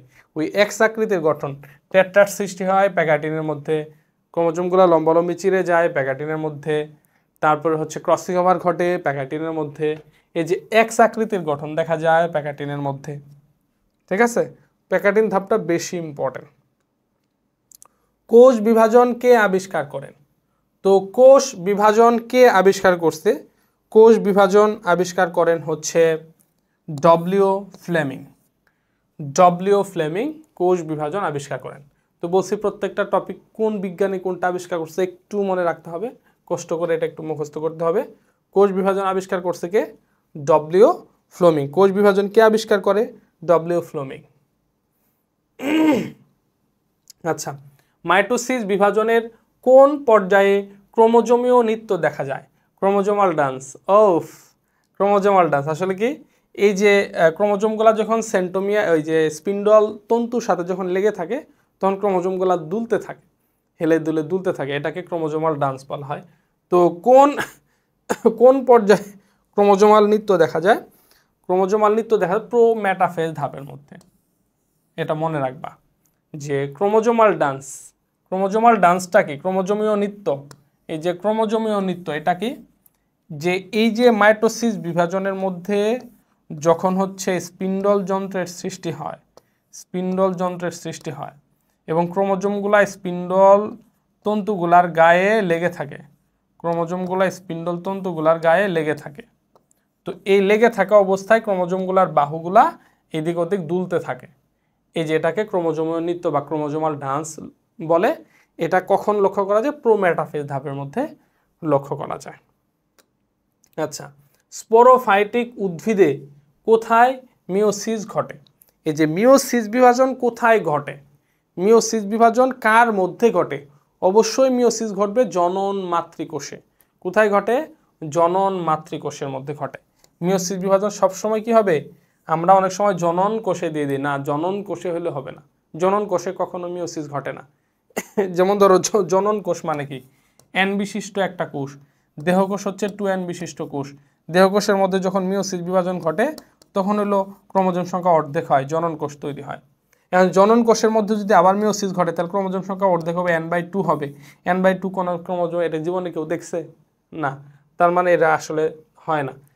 তো দেহকোষের মধ্যে মিওসিস বিভাজন ঘটে, 2n বিশিষ্ট একটা কোষ, এটার মধ্যে মিওসিস বিভাজন ঘটলে ক্রোমোজোম সংখ্যা অর্ধেক হয়। যেই দেহকোষের মধ্যে মিওসিস বিভাজন ঘটে এই দেহকোষটাকে বলা হয় হচ্ছে জনন মাতৃকোষ। এটা মনে রাখতে হবে, এই দেহকোষটা কি বলা হয়? জনন মাতৃকোষ। তাহলে মিওসিস বিভাজন কোথায় ঘটে? সবসময় কি হবে? জনন মাতৃকোষে ঘটে। সেন্টোমিয়ারের পূর্ণ বিভাজন ঘটে নিম্নের কোন ধাপে? সেন্টোমিয়ারের পূর্ণ বিভাজন, সেন্টোমিয়ার সম্পূর্ণ ভাগ হয়ে যায়, সেন্টোমিয়ার ভাগ হয়ে যায় মেটাফেজ ধাপের মধ্যে। আর অ্যানাফেজ ধাপের মধ্যে যে অর্ধেক ক্রোমোজোম এক মেরুর দিকে যায়, বাকি অর্ধেক ক্রোমোজোম আর এক মেরুর দিকে যায়। তাহলে সেন্টোমিয়ারের পূর্ণ বিভাজন হয় হচ্ছে মেটাফেজ ধাপের মধ্যে। সেন্টোমিয়ারের পূর্ণ বিভাজন হয় কোন ধাপে? মেটাফেজ ধাপে। কোনটির জাইগোটে মিওসিস ঘটে? কোনটির জাইগোটের মধ্যে মিওসিস ঘটে? ইউলোথ্রিক্সের মধ্যে। এই বিষয়টা খুবই গুরুত্বপূর্ণ, এটা একটু বুঝতে হবে। আমরা জানি সাধারণত যে পুং গ্যামেট স্ত্রী গ্যামেট দুটো একত্রিত হয়। আচ্ছা, এটার আগে আরেকটু বোঝার চেষ্টা করি। সেটা হলো যেমন হচ্ছে পুরুষ জীব মানে উচ্চ শ্রেণীর পুরুষ উদ্ভিদ, তাদের যে দেহের কোষের মধ্যে মিওসিস বিভাজন ঘটলে এন বিশিষ্ট জনন কোষ তৈরি হয়। তো পুরুষের দেহে পুংজনন কোষ, স্ত্রীদের দেহে স্ত্রী জনন কোষ, এই দুইটা জনন কোষ একত্রিত হয়ে আবার 2n বিশিষ্ট জাইগোট সৃষ্টি করে। এই জাইগোট থেকে নতুন জীবের সৃষ্টি হয়। তাহলে মিওসিস বিভাজন ঘটলো জাইগোট গঠনের আগে। এটা হলো উচ্চ শ্রেণীর উদ্ভিদের মধ্যে, উচ্চ শ্রেণীর জীবের মধ্যে সবসময় এটা ঘটে যে আগে মিওসিস বিভাজন ঘটে, গ্যামেট তৈরি হয়, পরে জাইগোট গঠন হয়। কিন্তু নিম্ন শ্রেণীর কিছু হ্যাপ্লয়েড জীব আছে, নিম্ন শ্রেণীর হ্যাপ্লয়েড উদ্ভিদ আছে, তারা হচ্ছে কি করে, এই যে এন বিশিষ্ট হ্যাপ্লয়েড উদ্ভিদ, হ্যাপ্লয়েড কোষ মানে 2n বিশিষ্টগুলো ডিপ্লয়েড কোষ, আর এন বিশিষ্ট কোষগুলোকে যেমন জনন কোষ, এগুলো সবই হচ্ছে হ্যাপ্লয়েড কোষ। তো নিম্ন শ্রেণীর জীবের মধ্যে যে এন বিশিষ্ট একটা হ্যাপ্লয়েড কোষ, এন বিশিষ্ট একটা হ্যাপ্লয়েড কোষ, দুইটা মিলে কি হয়, জাইগোট গঠন হয়, 2n বিশিষ্ট জাইগোট গঠন হয়। কিন্তু জাইগোট গঠনের পরে এটার মধ্যে আবার মিওসিস বিভাজন ঘটে, এটা এই যে এন বিশিষ্ট হ্যাপ্লয়েড জীবের সৃষ্টি করে। তো এখানে এটা হয় হচ্ছে নিম্ন শ্রেণীর উদ্ভিদের মধ্যে। তাহলে দেখো খুবই গুরুত্বপূর্ণ জিনিস, মিওসিস বিভাজন উচ্চ শ্রেণীর ক্ষেত্রে এটা হলো কি, এটা হলো জাইগোট, এটা হচ্ছে জাইগোট, এই যেটা হচ্ছে জাইগোট, এটা হচ্ছে জাইগোট, উচ্চ শ্রেণীর জাইগোট। তাহলে হচ্ছে দেখো মিওসিস বিভাজন ঘটে উচ্চ শ্রেণীর উদ্ভিদ বা প্রাণীর মধ্যে, জাইগোট গঠনের পূর্বে মিওসিস ঘটে, এই যেখানে মিওসিস ঘটছে, এখানে মিওসিস ঘটে, রাইট। আর হচ্ছে যে নিম্ন শ্রেণীর মধ্যে জাইগোট, এটা হলো জাইগোট, আর মিওসিস ঘটে জাইগোট গঠনের পরে। মনে রাখো উচ্চ শ্রেণীর জীবের মধ্যে মিওসিস বিভাজন ঘটে কি, জাইগোট গঠনের পূর্বে, আর নিম্ন শ্রেণীর কিছু কিছু হ্যাপ্লয়েড জীব আছে যাদের মধ্যে মিওসিস বিভাজন ঘটে কি, জাইগোট গঠনের পরে। এটা মনে রাখবা। তাহলে কি বলছে, কোনটির জাইগোটে মিওসিস ঘটে, তাহলে জাইগোটের মধ্যে মিওসিস ঘটবে, জাইগোটের মধ্যে মিওসিস ঘটবে, অবশ্যই কি হতে হবে, নিম্ন শ্রেণীর উদ্ভিদ হতে হবে, নিম্ন শ্রেণীর উদ্ভিদ। এখানে দেখো টেরিস, এটা নিম্ন শ্রেণীর উদ্ভিদ না, উচ্চ শ্রেণীর উদ্ভিদ। অরিজা, এটা উচ্চ শ্রেণীর উদ্ভিদ। হিবিস্কাস, এটা উচ্চ শ্রেণীর উদ্ভিদ। তো এখানে নিম্ন শ্রেণীর উদ্ভিদ আছে একটা ইউলোথ্রিক্স, যেটা শৈবাল, তাহলে এখানে কিন্তু অদ্ভুত এবং মজার একটা তথ্য আমরা শিখলাম যে উচ্চ শ্রেণীর জীবের মধ্যে জাইগোট গঠনের আগে মিওসিস বিভাজন ঘটে, মিওসিস বিভাজন ঘটে পুং গ্যামেট স্ত্রী গ্যামেট তৈরি হয়, তারপরে জাইগোট গঠিত হয়। কিন্তু নিম্ন শ্রেণীর যেটা হ্যাপ্লয়েড জীব থাকে, সবসময় এই তার দেহটাই হ্যাপ্লয়েড থাকে, সে দুইটা কোষ মিলে, পুরুষ হ্যাপ্লয়েড কোষ স্ত্রী হ্যাপ্লয়েড কোষ মিলে জাইগোট গঠন হয়, কিন্তু তার দেহ কিন্তু জাইগোট 2n বিশিষ্ট দেহকোষ তো না, তার দেহই হচ্ছে n বিশিষ্ট। তখন এটার মধ্যে মিওসিস বিভাজন হয়ে n বিশিষ্ট হ্যাপ্লয়েড জীবে পরিণত হয়। চমৎকার তথ্য, হ্যাঁ, ওকে। দেহের টিউমার ছড়িয়ে পড়াকে কি বলা হয়? গুরুত্বপূর্ণ, যে মুখস্থ রাখতে হবে। দেহের মধ্যে যখন টিউমার ছড়িয়ে পড়ে, তাহলে দেহের মধ্যে কি ছড়ায়, টিউমার ছড়িয়ে পড়াকে কি বলা হয়, মেটাস্টেসিস বলা হয়। যেখানে অনিয়ন্ত্রিত বিভাজনের মাধ্যমে দেহের মধ্যে টিউমার ছড়ায়, তাহলে এই টিউমার ছড়িয়ে যাওয়ার প্রক্রিয়াটাকে কি বলা হয়, মেটাস্টেসিস বলা হয়। কি বলে, মেটাস্টেসিস বলা হয়। কোন ধাপে বিপাকীয় নিউক্লিয়াস পাওয়া যায়? এই যে এটা আবার কমন রিপিট হয়েছে, এটা আমরা আগে পড়ছি। সেটা হচ্ছে কি ইন্টারফেজ ধাপের মধ্যে বিপাকীয় নিউক্লিয়াস পাওয়া যায়। বিপাকীয় নিউক্লিয়াস পাওয়া যায় কোন ধাপের মধ্যে? বিপাকীয় নিউক্লিয়াস পাওয়া যায় হচ্ছে ইন্টারফেজ ধাপের মধ্যে। কোন ধাপে? ইন্টারফেজ ধাপের মধ্যে। কোষ বিভাজনের কোন দশায় স্পিন্ডল যন্ত্র অদৃশ্য হয়ে যায়? স্পিন্ডল যন্ত্র অদৃশ্য হয়ে যাবে কোন দশায়? একেবারে শেষ দশা, যেটা টেলোফেজ দশার মধ্যে স্পিন্ডল যন্ত্র অদৃশ্য হয়ে যায় এবং হচ্ছে পুনরায় নিউক্লিয়ার মেমব্রেন এবং নিউক্লিওলাসের আবির্ভাব ঘটে। ক্রোমোজোমগুলো আবার চিকন এবং লম্বা হতে থাকে। তাহলে কোন দশায় ক্রোমোজোমগুলো চিকন এবং লম্বা হতে থাকে? টেলোফেজ। কোন দশায় নিউক্লিয়ার মেমব্রেন এবং নিউক্লিওলাসের আবির্ভাব ঘটে? টেলোফেজ। কোন দশার মধ্যে স্পিন্ডল যন্ত্র অদৃশ্য হয়ে যায়? টেলোফেজ। কোন দশার মধ্যে স্পিন্ডল ফাইবার অদৃশ্য হয়ে যায়? টেলোফেজ। বুঝতে পারছি? ওকে। কোষ চক্রের বিরাম 1 গ্যাপ 1 দশায় ব্যয়িত সময়। এই যে বিরাম 1 যেটা আমরা কোষ চক্র জানি যে প্রথমে হলো এম দশা যেখানে মাইটোসিস বিভাজন ঘটে। এই এম দশার মধ্যে সময় যায় হচ্ছে 5 থেকে 10%। এম দশার পরবর্তী হচ্ছে যে দশাটা সেটা হচ্ছে G1 গ্যাপ 1 দশা যেটা হচ্ছে কি, যেটা হচ্ছে গ্যাপ 1 G1 দশা। এটার মধ্যে সময় ব্যয় করে হচ্ছে 30 to 40% সময়, 30 to 40% সময়। এরপরে হচ্ছে কি, এরপর হচ্ছে এস দশা। এস দশার মধ্যে সবচেয়ে বেশি সময় ব্যয় করে, মোটামুটি 30 to 50% সময় ব্যয় করে এস দশার মধ্যে। এটা হচ্ছে এস দশা। তার পরবর্তীতে যেটা হচ্ছে সেটা হচ্ছে G2 গ্যাপ 2 দশা। গ্যাপ 2 দশার মধ্যে সময় ব্যয় করে 10 to 20% সময়, 10 to 20% সময়। এই যে কোন দশার মধ্যে, আমরা কিন্তু বেসিক লেকচার এগুলা কিন্তু খুবই গুরুত্ব দিয়ে আমরা এগুলো পড়ছি, ঠিক আছে? একেবারে প্রত্যেকটা পার্ট G1 S G2 প্রত্যেকটা পয়েন্ট আমরা লিখে দিছি, ঠিক আছে? তাহলে G1 এর মধ্যে 30 to 40%, S এর মধ্যে 30 to 50%, G2 এর মধ্যে 10 to 20% আর M এর মধ্যে 5 to 10%। এই স্ট্রাকচারটা মনে রাখতে হবে, কোন ধাপের মধ্যে কি কাজ হয়, গুরুত্বপূর্ণ কি ঘটনাগুলো ঘটে, এগুলো একটু মনে রাখতে হবে। এখান থেকে অসংখ্য এমসিকিউ আসে। তাহলে G1 গ্যাপ 1 বিরাম 1 দশায় ব্যয়িত সময় হচ্ছে 30 to 40%। তাহলে উত্তর হচ্ছে খ, 30 to 40%, 30 থেকে 40% সময় ব্যয় করে। কোন উপপর্যায়ে বাইভ্যালেন্ট সৃষ্টি হয়? চিত্র 8 করে দেখাইছি। ল্যাপটোটিন, এরপরেরটা কি জাইগোটিন। জাইগোটিনের মধ্যে জোড়বদ্ধ হয়, এই জোড়াগুলাকে কি বলা হয়? বাইভ্যালেন্ট বলা হয়। তাহলে সেটা অবশ্যই কি জাইগোটিন। উপপর্যায় কোনটা বাইভ্যালেন্ট গঠন করে?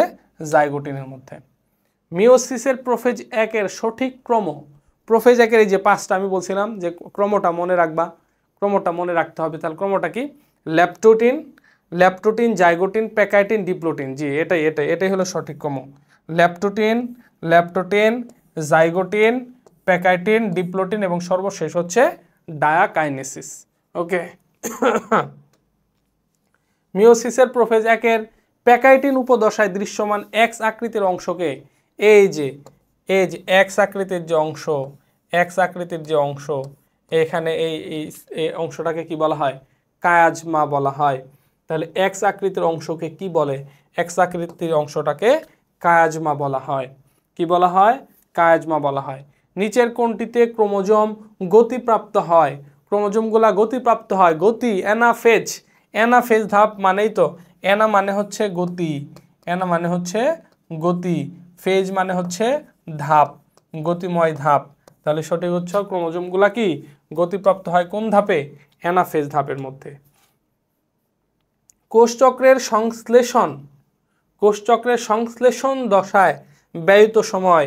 এই যে একটু আগেই দেখো আমরা কোষচক্রের যে স্ট্রাকচারটা আঁকলাম, এই যে এখানে হচ্ছে এম দশা, মাইটোসিস দশা, G1 গ্যাপ 1, এই যে এস দশা।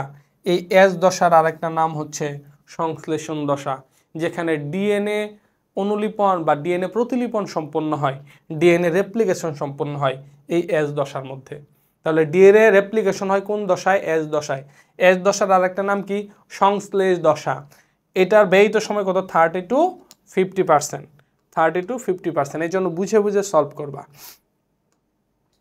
তাহলে হচ্ছে এই যে কোষচক্রের সংশ্লেষ দশায় ব্যয়িত, সংশ্লেষ দশা মানে কি? এস দশার মধ্যে ব্যয়িত সময় হচ্ছে 30 to 50%।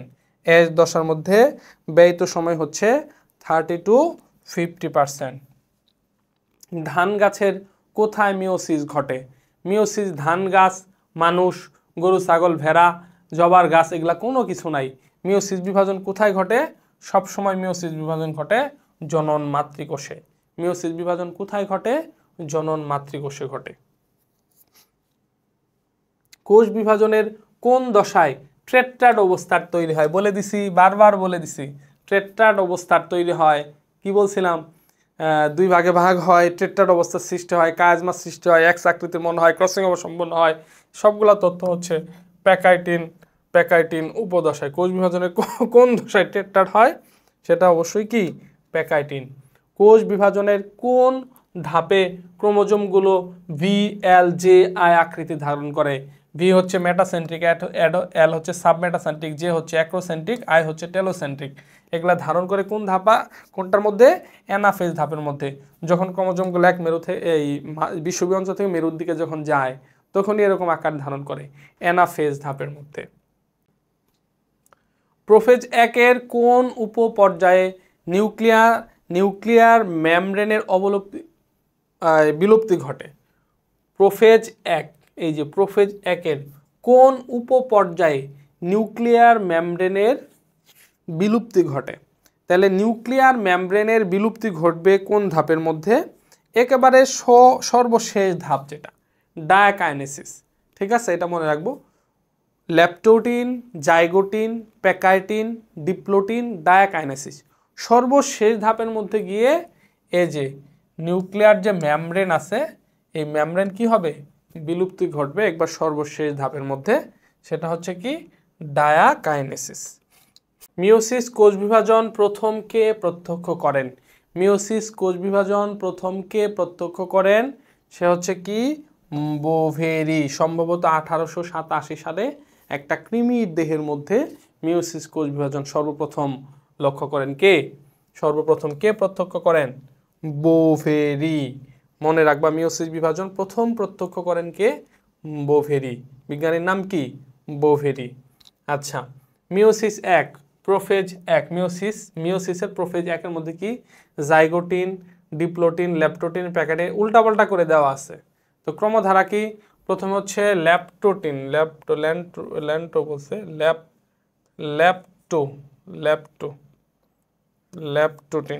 এটা হচ্ছে ল্যাপটোটিন। তাহলে প্রথমে হচ্ছে কি? যেটা হবে ল্যাপটোটিন, তারপরে হচ্ছে জাইগোটিন, তারপরে হচ্ছে প্যাকাইটিন, তারপরে হচ্ছে ডিপ্লোটিন, তারপরে হচ্ছে ডায়াকাইনেসিস। এরকম হবে, রাইট? তার মানে সি এ, ক্রমধারাটা কি হবে? C A D B E, C A D E B, sorry, এটা হবে কি? যে C A D B E, C আছে কোনটাতে? তার মানে এটাতে শুরু বি দিয়ে, এটা শুরু বি দিয়ে, দুটা বাদ। তাহলে সি এ ডি, তারপরে বিই, এই যে, তার মানে সঠিক উত্তর CADBE, এটা হলো সঠিক উত্তর। আচ্ছা, উদ্দীপকের সংগঠিত, আচ্ছা ক্রমিক, ওকে, এই জন্য ক্রমটা কিন্তু মনে রাখবা। মাইটোসিসের কোন পর্যায়ে ক্রোমোজোমগুলো কোষের বিষুব তলে অবস্থান করে? এই যে মাইটোসিসের কোন পর্যায়ে ক্রোমোজোমগুলো বিষুবীয় অঞ্চল বরাবর অবস্থান করে? মেটাফেজ ধাপের মধ্যে বিষুব তলে অবস্থান করে বা বিষুবীয় অঞ্চলে অবস্থান করে। যে ক্রোমোজোমে সেন্টোমিয়ারের অবস্থান ঠিক মাঝখানে, সেটি কোষ বিভাজন অ্যানাফেজ পর্যায়ে যে অবস্থা প্রাপ্ত হয় তা হলো, আমরা আগে বলছি যে ক্রোমোজোমের সেন্টোমিয়ার ঠিক মাঝখানে থাকে, ক্রোমোজোমের সেন্টোমিয়ার ঠিক মাঝখান বরাবর থাকে। তাহলে ক্রোমোজোমের সেন্টোমিয়ার ঠিক মাঝখান বরাবর থাকে, এটা কি বেশি বড় হয়ে গেল? ক্রোমোজোমের সেন্টোমিয়ার ঠিক ক্রোমোজোমের সেন্টোমিয়ার ঠিক মাঝখান বরাবর থাকে, এটাকে কি বলা হয়? মেটাসেন্ট্রিক। সেটাকে কি বলা হয়? মেটাসেন্ট্রিক। এটা বারবার বলছি, এটা হচ্ছে মেটাসেন্ট্রিক। মাইটোসিস কোষ বিভাজনের ক্রোমোজোমের দ্বিতন হয় নিচের কোন ধাপে, কোন পর্যায়ে? ক্রোমোজোমের দ্বিতন হয়। ক্রোমোজোমের দ্বিতন মানে কি? যে ক্রোমোজোমের ভিতরে যে ডিএনএ থাকে, ডিএনএর যে রেপ্লিকেশন ঘটে, ডিএনএ প্রতিলিপন ঘটে, একটা ডিএনএ থেকে দুইটা ডিএনএর সৃষ্টি হয়, এই যে ডিএনএ রেপ্লিকেশনটা যে ঘটে, এটাকে হচ্ছে ক্রোমোজোমের দ্বিতন বলা হয়। ডিএনএ রেপ্লিকেশনকে দ্বিতন বলা হয়। তাহলে ডিএনএ রেপ্লিকেশন ঘটে কোন ধাপে? তো আমরা জানি যে এই যে এটা হলো এম দশা কোষচক্রের মধ্যে, এরপর হচ্ছে G1 দশা, তারপর হচ্ছে কি এস দশা, এটাকে ডিএনএ সংশ্লেষ দশা বলা হয়। ডিএনএ প্রতিলিপন ঘটে এই এস দশার মধ্যে। তাহলে ক্রোমোজোমের ডিপ্লয়, তাহলে এটা কি মেটাসিস, এটা হচ্ছে মাইটোসিস, তারপর এটা কি, এটাকে কি বলা হয়? ইন্টারফেজ বলা হয়। কোষের প্রস্তুতি পর্যায় G1, S এবং হচ্ছে G2 এবং হচ্ছে G2, এই যে ধাপগুলা G1, S, G2, এটা কি ইন্টারফেজ ধাপ। তার মানে ইন্টারফেজ ধাপের মধ্যে ক্রোমোজোমের দ্বিতন হয় ইন্টারফেজের মধ্যে। তো এক্স্যাক্টলি যদি এখানে অপশনের মধ্যে যদি MG1 SG2 এগুলা থাকতো তখন আবার হয়তো কি এস ধাপ হইতো, ঠিক আছে। যেহেতু এখানে ওই টাইপের অপশন নাই, অপশন হচ্ছে ইন্টারফেজ আছে, তাহলে ইন্টারফেজ হবে। ওকে, কোন উপধাপে জীবের বৈচিত্র্য সৃষ্টির প্রক্রিয়ার সূচনা হয়? জীবের বৈচিত্র্য সৃষ্টি, এই যে ক্রসিং ওভার ঘটে কোন ধাপে? ক্রসিং ওভারের মাধ্যমে কিন্তু জীবের মধ্যে বৈচিত্র্যতা আসে, বাবা মায়ের বৈশিষ্ট্যের মধ্যে অনুরূপ অংশের স্থান বিনিময় হয়, জীবের মধ্যে বৈচিত্র্যতা আসে। তাহলে ক্রসিং ওভার ঘটছে কোনটাতে? প্যাকাইটিনে। তাহলে এটা হচ্ছে ওই যে প্যাকাইটিন, মানে ক্রসিং ওভার ঘটছে কোন ধাপে? প্যাকাইটিনের মধ্যে। সেটাই ক্রসিং ওভার ঘটার কারণেই জীবের মধ্যে কি হয়েছে? বৈচিত্র্যতার সৃষ্টি হয়েছে, অতএব সেটা হচ্ছে কি প্যাকাইটিন। মাইটোসিস কোষ বিভাজনের কোন ধাপে নিউক্লিওলাসের বিলুপ্তি ঘটে? কোন ধাপের মধ্যে নিউক্লিওলাসের বিলুপ্তি ঘটে? একটা জিনিস মনে রাখবা যে এই যে মাইটোসিস কোষ বিভাজনের মধ্যে যে এই যে নিউক্লিয়াসের মধ্যে যে এটা ইয়া থাকে, তো একটা ধাপের মধ্যে প্রথমে নিউক্লিওলাসটা বিলুপ্ত হয়, তারপরের ধাপে গিয়ে নিউক্লিয়ার মেমব্রেন বিলুপ্ত হয়। নিউক্লিওলাস এবং নিউক্লিয়ার মেমব্রেন কিন্তু একই সাথে বিলুপ্ত হয় না, একটা প্রথমে নিউক্লিওলাসের বিলুপ্ত হয়, এরপরে হচ্ছে কি নিউক্লিয়ার মেমব্রেনের বিলুপ্ত হয়। তাহলে এখানে কি আছে? তাহলে অবশ্যই কি বলছে? মাইটোসিস কোষ বিভাজনের কোন ধাপে নিউক্লিওলাসের বিলুপ্তি ঘটে? নিউক্লিওলাসের বিলুপ্তি ঘটে হচ্ছে প্রোফেজ ধাপে। প্রোফেজ ধাপের শেষের দিকেই যায়, যদিও সেটা অনেক সময় প্রোমেটাফেজও বলা হয়, তবে সেটা হলো প্রোফেজ ধাপের ক্ষেত্রেই হবে, এটাই বেশি সঠিক, যেহেতু অপশনে আমার প্রোমেটাফেজ নাই। নিচের কোনটির মিলন ক্যারিওগ্যামি? এই যে ক্যারিওগ্যামি, নিউক্লিয়াসের মিলনকে ক্যারিওগ্যামি বলা হয়, মুখস্থ করবা যে ক্যারিওগ্যামি কি? নিউক্লিয়াসের মিলনকে ক্যারিওগ্যামি বলা হয়। নিচের কোনটির মিলন ক্যারিওগ্যামি? সেটা হচ্ছে কি নিউক্লিয়াসের মিলন। আচ্ছা, অপত্য ক্রোমোজোম মেরুমুখী হয়। অপত্য ক্রোমোজোমগুলা, এই যে অপত্য ক্রোমোজোমগুলা মেরুমুখী হয় কোন ধাপের মধ্যে?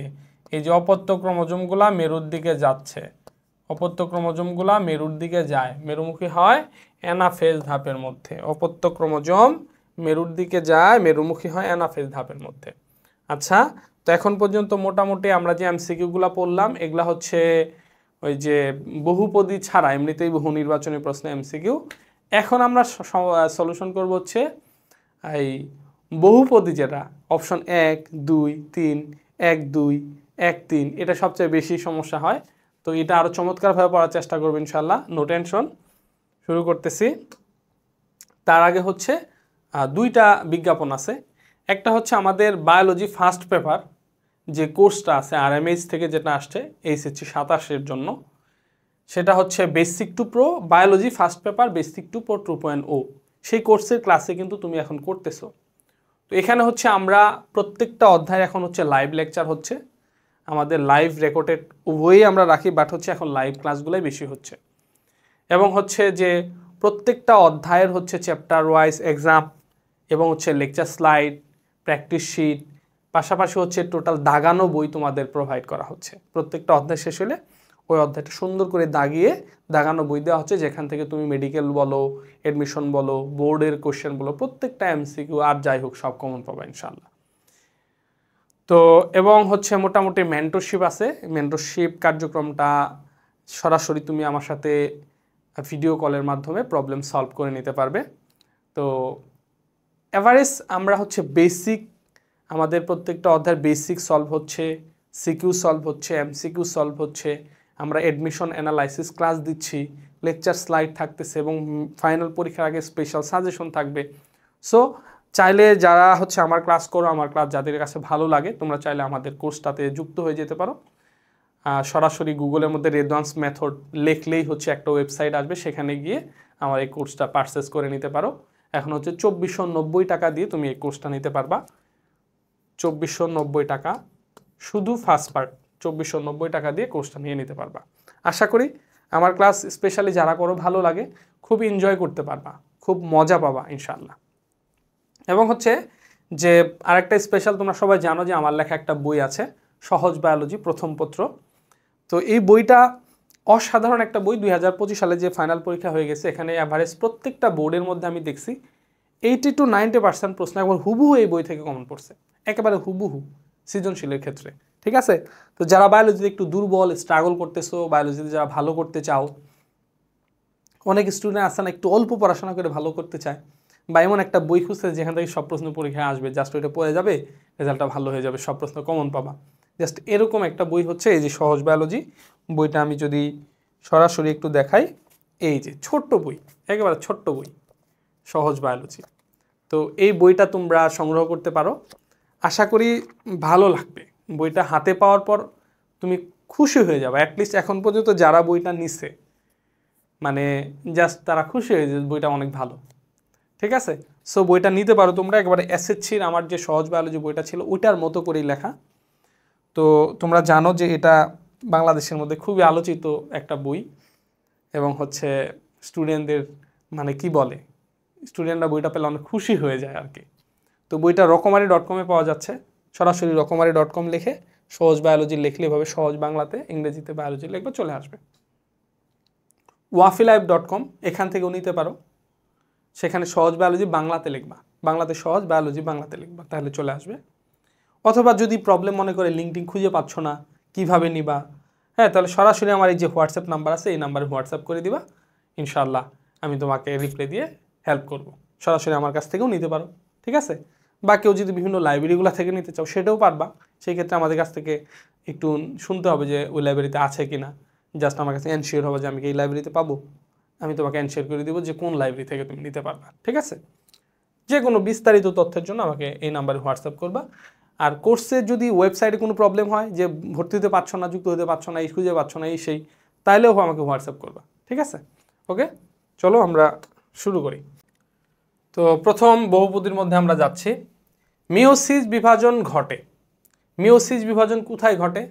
হ্যাপ্লয়েড জীবের জায়গটে। জি, এটা কিন্তু একটু আগে আমরা বলছিলাম, একটু আগে আমরা পড়ছিলাম যে হ্যাপ্লয়েড জীব যেগুলা, এগুলার জায়গোটের মধ্যে মিওসিস বিভাজন ঘটে।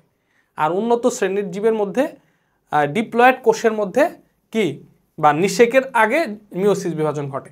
তাহলে হ্যাপ্লয়েড জীবের জায়গোটে ঘটে, এটা সঠিক, এটা অবশ্যই সঠিক। উন্নত জীবের জনন কোষে, দেখো এই যে জনন কোষে, উন্নত জীবের জনন কোষে, জনন কোষে কখনো মিওসিস বিভাজন ঘটে না। উন্নত শ্রেণীর জীবে জনন কোষে কখনো মিওসিস বিভাজন ঘটে না। এটা অনেক গাইডের মধ্যে দেখবে 1, 2, 3 দিয়ে দিছে, 1, 2, 3 কিন্তু হবে না। ডিপ্লয়েড জীবের নিষেকের আগে, জি এটা আমরা বলছি যে ডিপ্লয়েড জীব মানে কি, উন্নত শ্রেণীর জীব, উন্নত শ্রেণীর জীবের নিষেকের আগে মিওসিস বিভাজন ঘটে, একটু আগে ওটা ব্যাখ্যা দিছি। আর হ্যাপ্লয়েড জীবের জাইগোট গঠনের পরে মিওসিস বিভাজন ঘটে। তার মানে 1 এবং 3 সঠিক, 1 এবং 3 সঠিক। সঠিক উত্তর হচ্ছে খ। এই যে উন্নত জীবের জনন কোষে কিন্তু ঘটে না, কেন? কারণ জনন কোষের এই যে একটা জনন মাতৃকোষ 2n বিশিষ্ট মিওসিস বিভাজন হয়, এটা জনন কোষ তৈরি হয়, যে জনন কোষ, এইটা হলো জনন কোষ বা গ্যামেট, পুং গ্যামেট বা স্ত্রী গ্যামেট। এটার মধ্যে যদি মিওসিস বিভাজন ঘটে তাহলে কি হবে? n/2 সংখ্যক ক্রোমোজোম হবে। এরকম কি কখনো হয়? কখনো হয় না। জাস্ট এইখানে এই যে পুং গ্যামেট n, স্ত্রী গ্যামেট n, 2n মিলে কি হয়, আবার 2n বিশিষ্ট কোষ তৈরি হয়, রাইট? তাহলে মনে রাখবা জনন কোষে কখনো মিওসিস ঘটে না। তবে হ্যাঁ, জনন কোষের মধ্যে অনেক সময় মাইটোসিস ঘটে, এটা মনে রাখবা, মাইটোসিস ঘটে। অদ্ভুত তথ্য, হ্যাঁ, জনন কোষের মধ্যে মাইটোসিস ঘটে, তবে মিওসিস ঘটে না। এখানে যদি উন্নত শ্রেণীর জীবের জনন মাতৃকোষ যদি উল্লেখ করতো, যদি মাতৃকোষ উল্লেখ করতো, জনন মাতৃকোষ, তাইলে আবার হইতো 1, 2, 3 হইতো তখন। ওকে, আচ্ছা, ক্যারিওকাইনেসিস। ক্যারিওকাইনেসিসে কি, নিউক্লিয়াসের যে বিভাজন হয় এটাকে ক্যারিওকাইনেসিস বলে। ক্যারিওকাইনেসিসের মাধ্যমে কি হয়? নিউক্লিয়াসের সংখ্যা বৃদ্ধি পায়। জি, নিউক্লিয়াসের বিভাজনকে ক্যারিওকাইনেসিস বলে। অতএব নিউক্লিয়াসের সংখ্যা বৃদ্ধি পায়, এটা সঠিক। কোষের সংখ্যা বৃদ্ধি পায় না। ক্যারিওকাইনেসিস কি, দেখো এই যে একটা কোষ আছে, মাঝখানে একটা নিউক্লিয়াস ছিল, এখন এই নিউক্লিয়াসটা বিভাজিত হয়ে এই যে 2টা নিউক্লিয়াস হলো, এই যে নিউক্লিয়াসের বিভাজন হয়েছে, এটা হচ্ছে ক্যারিওকাইনেসিস। এখন কি হবে? সাইটোপ্লাজমের বিভাজন হবে। সাইটোপ্লাজমের অঙ্গাণু অর্ধেক এইদিকে যাবে, অর্ধেক এইদিকে যাবে, 2টা কোষ আলাদা হয়ে যাবে, এই যে 2টা কোষের সৃষ্টি হবে। তাহলে 2টা কোষের মানে কোষের সংখ্যা বৃদ্ধি পায় সাইটোকাইনেসিসের মাধ্যমে। কোষের সংখ্যা বৃদ্ধি পায় সাইটোকাইনেসিসের মাধ্যমে, আর নিউক্লিয়াসের সংখ্যা বৃদ্ধি পায় ক্যারিওকাইনেসিসের মাধ্যমে। তার মানে ক্যারিওকাইনেসিসে কোষের সংখ্যা বৃদ্ধি পায়, এটা ভুল। 2 নাম্বারটা সঠিক নয়। তাহলে 2 নাম্বারটা যেখানে যেখানে আছে সেটা বাদ। 2 নাম্বারটা এখানে আছে, এটা বাদ। 2 নাম্বার হচ্ছে এখানে আছে, এটাও বাদ। 2 নাম্বার এখানে আছে, এটাও বাদ। তার মানে 3 নাম্বার অপশন না দেখে আমি বলতে পারতেছি সঠিক উত্তর হবে এটা। বহুপদীর সুবিধা এটা, যে কোনো একটা পারা গেলে উত্তরটা পারা যায়। এই যে আমি শিওর হয়েছি যে 2 নাম্বারটা, আমি ধরে এটাও পারি না, এটাও পারি না, 2 নাম্বারটা আমি পারি, যে এটা হবে না, এটা আমি নিশ্চিত। তাহলে 2 যেখানে আছে সেটা বাদ দিয়ে দিলাম, তাহলে বাদ থাকলো একটা। সঠিক উত্তর 1 এবং 3। কথা কি বুঝতে পারছি? আচ্ছা, তো এই কোশ্চেনের চিত্রটা এই কোশ্চেনের না, এই কোশ্চেনের ক্ষেত্রে না, এই চিত্রটা এমনি ভুলে দেওয়া হয়েছে আর কি। পরের কোশ্চেনে যাচ্ছি। উপরের চিত্রে প্রদর্শিত প্রক্রিয়া, এখন এই যে এই চিত্রটা, এই চিত্রটা হলো এই কোশ্চেনের এই চিত্রটা। তাহলে চিত্রটা হচ্ছে কি, এখানে এই যে জোড়বদ্ধ ক্রোমোজোম, এখানে ক্রসিং ওভার ঘটছে আর কি। ওকে, এই যে এই যে এরকম ক্রসিং ওভারটা ঘটছে।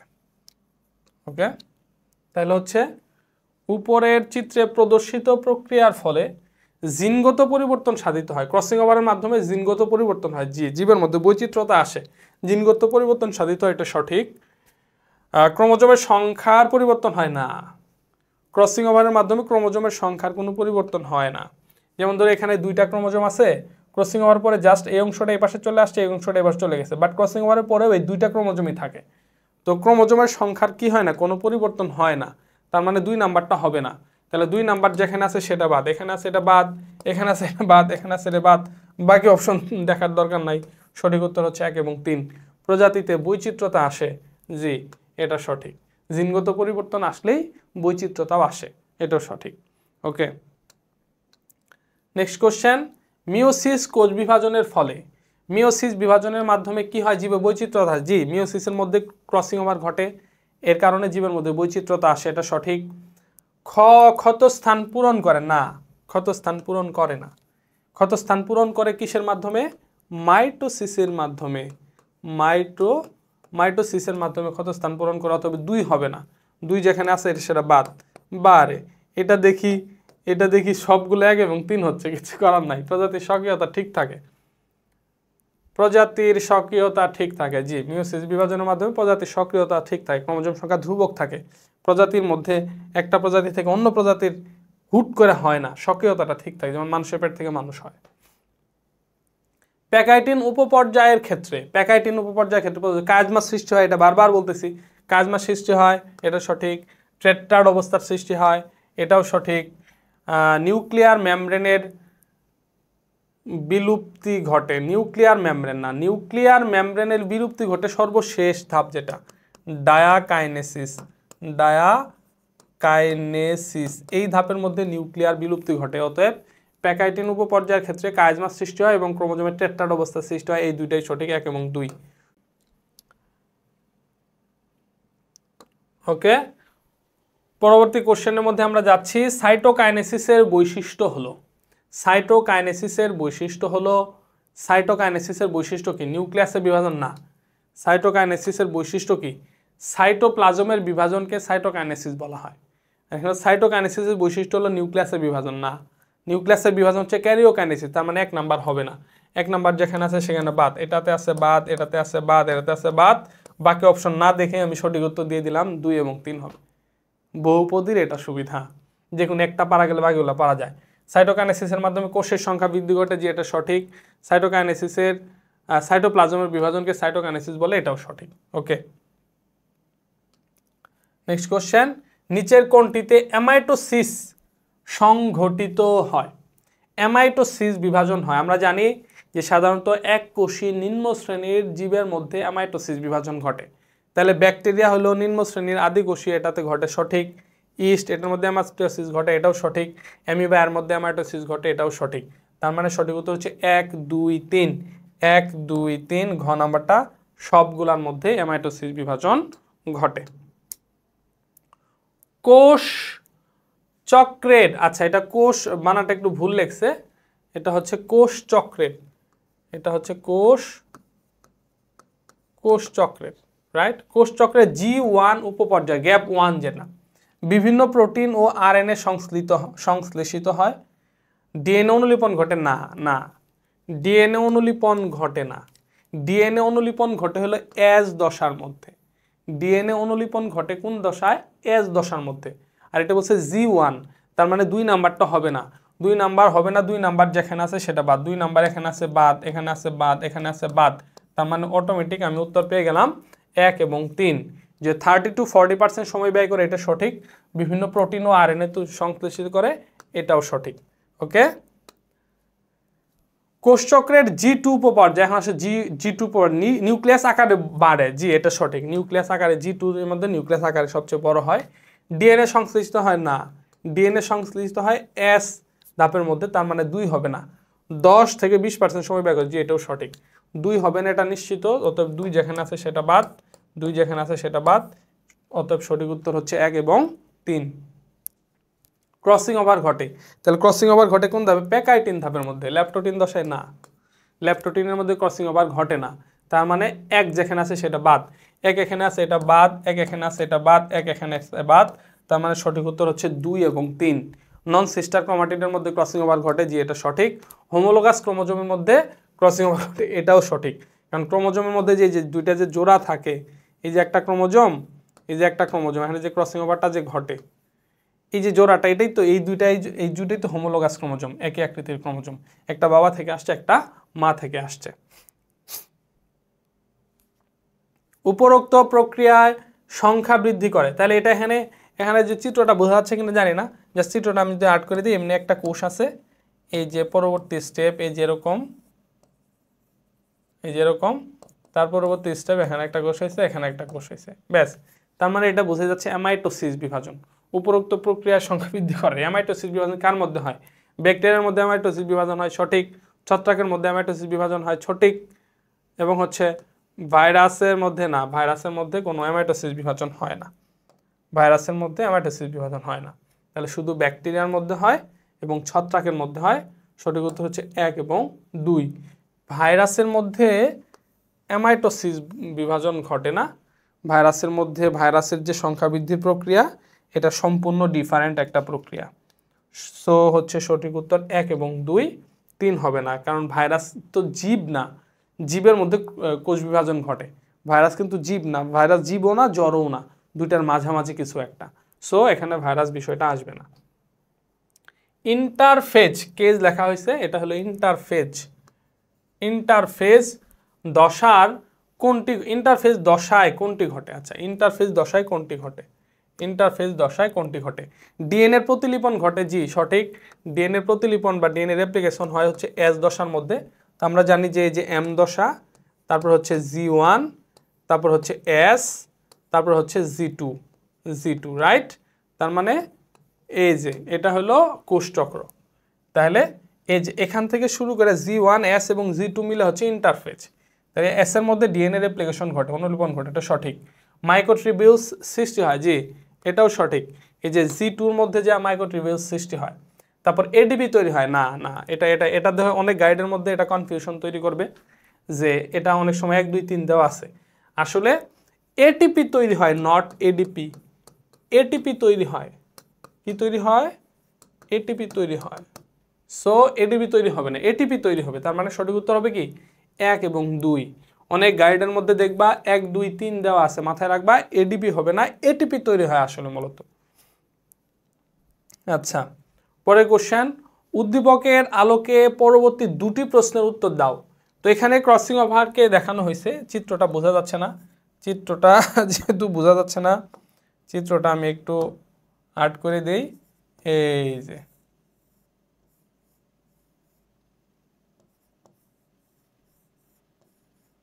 এই যে এটাই ক্রসিং ওভারটা দেখানো হয়েছে আর কি। তো উদ্দীপকের আলোকে পরবর্তী 2টি কোশ্চেন দিব। আচ্ছা, উদ্দীপকের প্রক্রিয়াটি নিচের কোথায় সংঘটিত হয়? কোন ধাপের তাহলে ক্রসিং ওভারটা কোথায় ঘটে? মিওসিস বিভাজনের মধ্যে ঘটে। তাহলে মিওসিস বিভাজন কার মধ্যে হয়? ডিপ্লয়েড জীবের জাইগোটের মধ্যে না, জাইগোটের মধ্যে মিওসিস বিভাজন ঘটে না, জাইগোটের মধ্যে মিওসিস বিভাজন ঘটে না। জনন কোষে আমি এটা আগে বারবার বলছি যে জনন কোষে কখনোই মিওসিস বিভাজন ঘটে না। দেহকোষেও মিওসিস বিভাজন ঘটে না। দেহকোষ 2n বিশিষ্ট যেটার মধ্যে মিওসিস বিভাজন ঘটে ওইটাকে আর দেহকোষ বলে না, ওইটাকে জনন মাতৃকোষ বলা হয়। সো এটাও হবে না। তার মানে থাকলে যে হ্যাপ্লয়েড জীবের জাইগোটে, এটাই সঠিক। কারণ মিওসিস বিভাজন ঘটে হলো দুইটা, এটার মধ্যে আমরা বারবার বলছি যে হ্যাপ্লয়েড জীব যেগুলা, হ্যাপ্লয়েড জীবের জাইগোটের মধ্যে কি হয়, মিওসিস বিভাজন ঘটে। হ্যাপ্লয়েড জীবের জাইগোটের মধ্যে মিওসিস বিভাজন ঘটে। আর উন্নত শ্রেণীর জীবের মধ্যে জাইগোট গঠনের পূর্বে মিওসিস বিভাজন ঘটে, রাইট? জনন মাতৃকোষের মধ্যে মিওসিস বিভাজন ঘটে। আর যখনই মিওসিস বিভাজন ঘটবে তখনই ক্রসিং ওভার, মিওসিস বিভাজনের মধ্যে ক্রসিং ওভার হবে। তাহলে উদ্দীপকের প্রক্রিয়াটি নিচের কোথায় সংঘটিত হয়? এই ক্রসিং ওভারটা অবশ্যই মিওসিস বিভাজনের মধ্যে হবে। আর এগুলোর মধ্যে মিওসিস বিভাজন হয় শুধু এটার মধ্যে, অতএব এটা হলো সঠিক।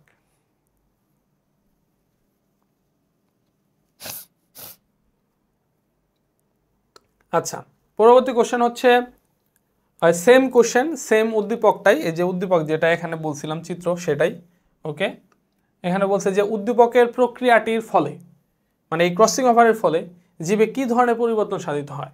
ক্রসিং ওভারের ফলে কি হয় বা মিওসিস বিভাজনের ফলে কি হয়? নতুন বৈশিষ্ট্যপূর্ণ প্রকরণ সৃষ্টি হয়। জি, এটা সঠিক। নতুন বৈশিষ্ট্যপূর্ণ প্রকরণ হয়, বিবর্তন যেটাকে সমর্থন করে আর কি, বর্তমানের বায়োলজিক্যালি ধরো এটা সঠিক। জিনের নতুন বিন্যাস হয়, জিনের নতুন বিন্যাস হয়, যে জিনের মধ্যে অনুরূপ অংশের পরিবর্তন হয়, এর ফলে নতুন বিন্যাস হয়, এটাও সঠিক। অপত্য কোষের ক্রোমোজোম সংখ্যা সমান হয় না, মিওসিস বিভাজনের মাধ্যমে কোষের ক্রোমোজোম সংখ্যা অর্ধেক হয়ে যায়। ক্রোমোজোম সংখ্যা কি হয়? অর্ধেক হয়, অর্ধেক হয়, ক্রোমোজোম সংখ্যা সমান হয় না। তার মানে 3 নাম্বারটা ভুল। 3 নাম্বারটা যেখানে আছে সেখানে বাদ, এখানে আছে, এখানে আছে, এখানে আছে, বাদ। অতএব সঠিক উত্তর হচ্ছে 1 এবং 2। আচ্ছা, উদ্দীপকে এ চিহ্নিত অংশ, এ চিহ্নিত অংশ, তার মানে এখানে চিত্রটা ঝাপসা বোঝা যাচ্ছে না, আমি চিত্রটা সুন্দর করে আর্ট করে দিচ্ছি। এ, বি এবং হচ্ছে সি।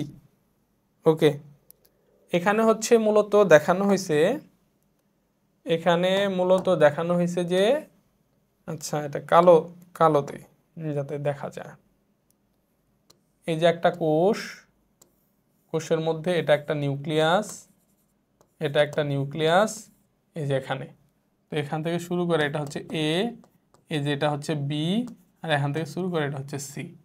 ব্যাস, তার মানে এটা ধরো ওই টেলোফেজ বা সাইটোকাইনেসিস ধাপটাকে দেখানো হয়েছে। এ চিহ্নিত অংশটি হলো এই যে এ চিহ্নিত অংশ, যেটা এটা, এটা কি? মায়োসাইট, মাতৃকোষ, অপত্য কোষ না জনন কোষ? অবশ্যই এটা কি? অপত্য কোষ। নতুন যে কোষের সৃষ্টি হবে, এই যে নতুন 2টা কোষের সৃষ্টি হলো, তার মানে এ যেটা, এটা হলো একটা কি? অপত্য কোষ। এটা হচ্ছে কি কি কোষ? অবশ্যই সেটা হচ্ছে কি কোষ? অপত্য কোষ। ওকে, আচ্ছা, পরবর্তী কোশ্চেন কি? উদ্দীপক বি দ্বারা নির্দেশিত, বি দ্বারা, তাহলে আমরা জাস্ট এটা আবার একটু দেখি। বি যেটা, এই যে মাঝখানে যেটা, মাঝখানে যে রেখাটা, এটা কি? বি দ্বারা নির্দেশিত কি? বি দ্বারা নির্দেশিত প্রধান গঠন উপাদান। আচ্ছা, তাহলে বি এখানে মূলত কি হয়? কোষ প্রাচীরের সৃষ্টি হয়। এর চারপাশে যেহেতু কোষ প্রাচীর আছে, এখান দিয়ে কোষ প্রাচীরের সৃষ্টি হয়। তাহলে কোষ প্রাচীরের প্রধান উপাদান কি? কোষ প্রাচীরের প্রধান উপাদান হচ্ছে কি? সেলুলোজ। কোষ প্রাচীরের প্রধান উপাদান কি হবে? সেলুলোজ হবে। কারণ এটা হচ্ছে সাইটোকাইনেসিস দেখানো হচ্ছে, যে সাইটোকাইনেসিসের মধ্যে এখানে কোষ প্লেট সৃষ্টি হয়, কোষ প্রাচীরের সৃষ্টি হয়। তাহলে কোষ প্রাচীরের সৃষ্টি হলে কোষ প্রাচীরের যে প্রধান উপাদান যেটা, সেটা হচ্ছে কি? সেটা হচ্ছে কি? সেলুলোজ। তাহলে প্রধান গঠন উপাদান হচ্ছে সেলুলোজ। আচ্ছা, উদ্দীপকের ক্ষেত্রে এখানে বানানটা ভুল হয়েছে। উদ্দীপকে এক্স দ্বারা প্রদর্শিত ধাপটি না ঘটলে, এক্স দ্বারা এটা হচ্ছে সাইটোকাইনেসিস। যদি সাইটোকাইনেসিস না ঘটে তাহলে কি সিনোসাইটিক কোষ সৃষ্টি হবে? জি, এটা সঠিক। সিনোসাইটিক কোষ কি? যেমন ধরো এই যে একটা কোষ আছে, এই কোষের মধ্যে যখন ক্যারিওকাইনেসিস ঘটে, নিউক্লিয়াসের বিভাজন ঘটে, এই যে 2টা নিউক্লিয়াসের সৃষ্টি হয়েছে। এখন হলো সাইটোকাইনেসিস, সাইটোকাইনেসিস হয় 2টা কোষ আলাদা হয়, 2টা অপত্য কোষের সৃষ্টি করে। কিন্তু অনেক সময় যদি সাইটোকাইনেসিস না ঘটে, সাইটোকাইনেসিস না ঘটলে কি হয়? এই যে একটা কোষই থাকে, একটা কোষই থাকে, কোষের মধ্যে 2টা নিউক্লিয়াস হয়ে গেল, তাহলে নিউক্লিয়াস বেড়ে গেল। আবার অনেক সময় এটার মধ্যে আবার ক্যারিওকাইনেসিস যদি ঘটে, তখন এখানে আরেকটা নিউক্লিয়াস সৃষ্টি হয়, এখানে আরেকটা নিউক্লিয়াস সৃষ্টি হয়। এভাবে একটা কোষের মধ্যে বহু নিউক্লিয়াসের সৃষ্টি হয়। এটাকে কি বলা হয়? সিনোসাইটিক কোষ বলা হয়। তার মানে যদি ক্যারিওকাইনেসিস, যদি সাইটোকাইনেসিস যদি না ঘটে, মানে সাইটোপ্লাজমের বিভাজন যদি না হয়, তাহলে হচ্ছে ক্যারিওকাইনেসিস চলতেই থাকে, একটা কোষই থাকে, কোষের মধ্যে নিউক্লিয়াসের সংখ্যা বাড়তে থাকে, এটাকে কি সিনোসাইটিক কোষ বলা হয়। তাহলে সাইটোকাইনেসিস না ঘটলে সিনোসাইটিক কোষের সৃষ্টি হবে, এটা সঠিক। অপত্য কোষ সৃষ্টি হবে না, এটাও সঠিক। যদি আমার কোষটা বিভাজিতই না হয় তাহলে দুইটা কোষ কেমনে সৃষ্টি হবে, অপত্য কোষ কেমনে পামু? সাইটোকাইনেসিস হওয়া লাগবে, তো দুইটা কোষ তো মাঝখান দিয়ে ভাগ হওয়া লাগবে। তাহলে মাঝখান দিয়ে যদি ভাগ না হয় তাহলে কি হবে? অপত্য কোষ সৃষ্টি হবে না, এটা সঠিক। একও সঠিক, দুইও সঠিক। ভিন্ন গুণ সম্পন্ন কোষ সৃষ্টি হবে, কোষই তো সৃষ্টি হবে না। আগে কোষ যেটা ছিল ওটি থাকবে, নিউক্লিয়াস শুধু বাড়তে থাকবে। ক্রসিং ওভার না ঘটলে তো বৈশিষ্ট্যও চেঞ্জ হবে না। সো ভিন্ন কোষ সৃষ্টি হবে না, ভিন্ন গুণ সম্পন্ন কোষ সৃষ্টি হবে, এটা ভুল। তার মানে 1 এবং 2 হচ্ছে সঠিক। এই যে 1 এবং 2 সঠিক আনসার। ওকে, আচ্ছা, কিউ প্রক্রিয়াটা এখানে জাস্ট একটা চিত্র, ওই যে ক্রসিং ওভারের যে চিত্র সেই চিত্রটা দেখানো হয়েছে, যে এই যে এখানে দুইটা কোষের মধ্যে এই যে ক্রসিং ওভারটাকে দেখানো হয়েছে, যে কিউ অংশ যেটা, কায়াজমা অংশ যেটা, কিউ প্রক্রিয়াটি নিচের কোন ধাপে দেখা যায়? তাহলে কিউ প্রক্রিয়া যেটা, এটা হচ্ছে একটা ক্রসিং ওভারকে দেখানো হয়েছে। ক্রসিং ওভার প্রক্রিয়াটা ঘটে সবসময় কিসে? প্যাকাইটিন ধাপের মধ্যে। ক্রসিং ওভার ঘটে সবসময় প্যাকাইটিনের মধ্যে। কিউ প্রক্রিয়াটির ক্ষেত্রে প্রযোজ্য, তাহলে কিউ প্রক্রিয়াটির ক্ষেত্রে প্রযোজ্য ক্রসিং ওভারটা যে হয়েছে এটার ক্ষেত্রে প্রযোজ্য কি? মাতৃগুণ সম্পন্ন বীজ সৃষ্টি। না না না, মাতৃগুণ সম্পন্ন বীজ সৃষ্টি না, এটা ভুল। মাতৃগুণ সম্পন্ন যখন ক্রসিং ওভারটা যখন ঘটে তখন জীবের মধ্যে বৈচিত্র্যতা আসে। মাইটোসিস বিভাজনের মাধ্যমে মাতৃগুণ সম্পন্ন বীজ তৈরি হয়। বাট হচ্ছে কি, এটা হলো মিওসিস বিভাজন। এখানে ক্রসিং ওভার ঘটে, জীবের মধ্যে বৈচিত্র্যতা আসে, জিনের ইন্টারনাল পরিবর্তন হয়। অতএব মাতৃগুণ সম্পন্ন বীজ সৃষ্টি, এটা ভুল। কিউ প্রক্রিয়াটির ক্ষেত্রে প্রযোজ্য 1 নাম্বারটা ভুল, 1 নাম্বার যেখানে আছে সেটা বাদ, এখানে আছে বাদ, এখানে আছে বাদ, এখানে আছে বাদ। অতএব সঠিক করতে হবে 2 আর 3। নতুন প্রকরণ সৃষ্টি হয়, জি। নতুন প্রকরণ সৃষ্টি হয়, জিনগত পরিবর্তন হয়, জিনগত পরিবর্তন হয়, জি সঠিক। তার মানে 2 এবং 3। ওকে, পরবর্তী কোশ্চেন। আচ্ছা, এখানে হচ্ছে চিত্র, একটা ঝাপসা চিত্র হলেও বোঝা যাচ্ছে না, বাট আমি চিত্রটা বুঝাই দিই, আমি এখানে আর্ট করে দিই। এই যে এখানে একটা চিত্র দিছে, মনে রাখবা বইয়ের মধ্যে দিলে, বইয়ের মধ্যেও কিন্তু তোমাকে ঝাপসা চিত্রই দিবে, মানে পরীক্ষার মধ্যে যে চিত্র দিবে এটা তোমাকে ঝাপসা চিত্রই দিবে। এই যে এরকম অনেকটা, এই যে এরকম একটা চিত্র এটা আছে। আর এই পাশের চিত্রটা হচ্ছে, এটা হলো চিত্র ক। আর এই পাশের চিত্রগুলো, এই যে ক্রোমোজোমগুলা এইদিকে গেছে, আবার এই ক্রোমোজোমগুলা এইদিকে গেছে, মেরুর দিকে আসছে আর কি। আচ্ছা, তাইলে এই যে এক মেরুর দিকে যাচ্ছে আর বাকি ক্রোমোজোমগুলো আর এক মেরুর দিকে যাচ্ছে। ওকে, মাইটোসিস বিভাজনের, তার মানে এটা মেটাফেজ আর এটা হচ্ছে কি মেটাফেজের পরে হচ্ছে অ্যানাফেজ ধাপ। তো ক চিত্রের ক্ষেত্রে ক্রোমোজোমের এরূপ বিন্যাস হওয়াকে কি বলে? এই যে এটা আমরা আগেও পড়ছি, ক্রোমোজোমগুলো যখন বিষুবীয় অঞ্চল বরাবর অবস্থান করে এটাকে কি বলা হয়? মেটাকাইনেসিস বলে। এটা লিসিস দিছে, মেটাকাইনেসিস বলা হয়। ক্রোমোজোমগুলা কি যখন হচ্ছে বিষুবীয় অঞ্চল বরাবর থাকে এই অবস্থাটাকে মেটাকাইনেসিস বলা হয়। ক চিত্রে ক্রোমোজোমের সংখ্যা 16 হলে খ চিত্রের পরবর্তী ধাপে অপত্য কোষের ক্রোমোজোম সংখ্যা কত হবে?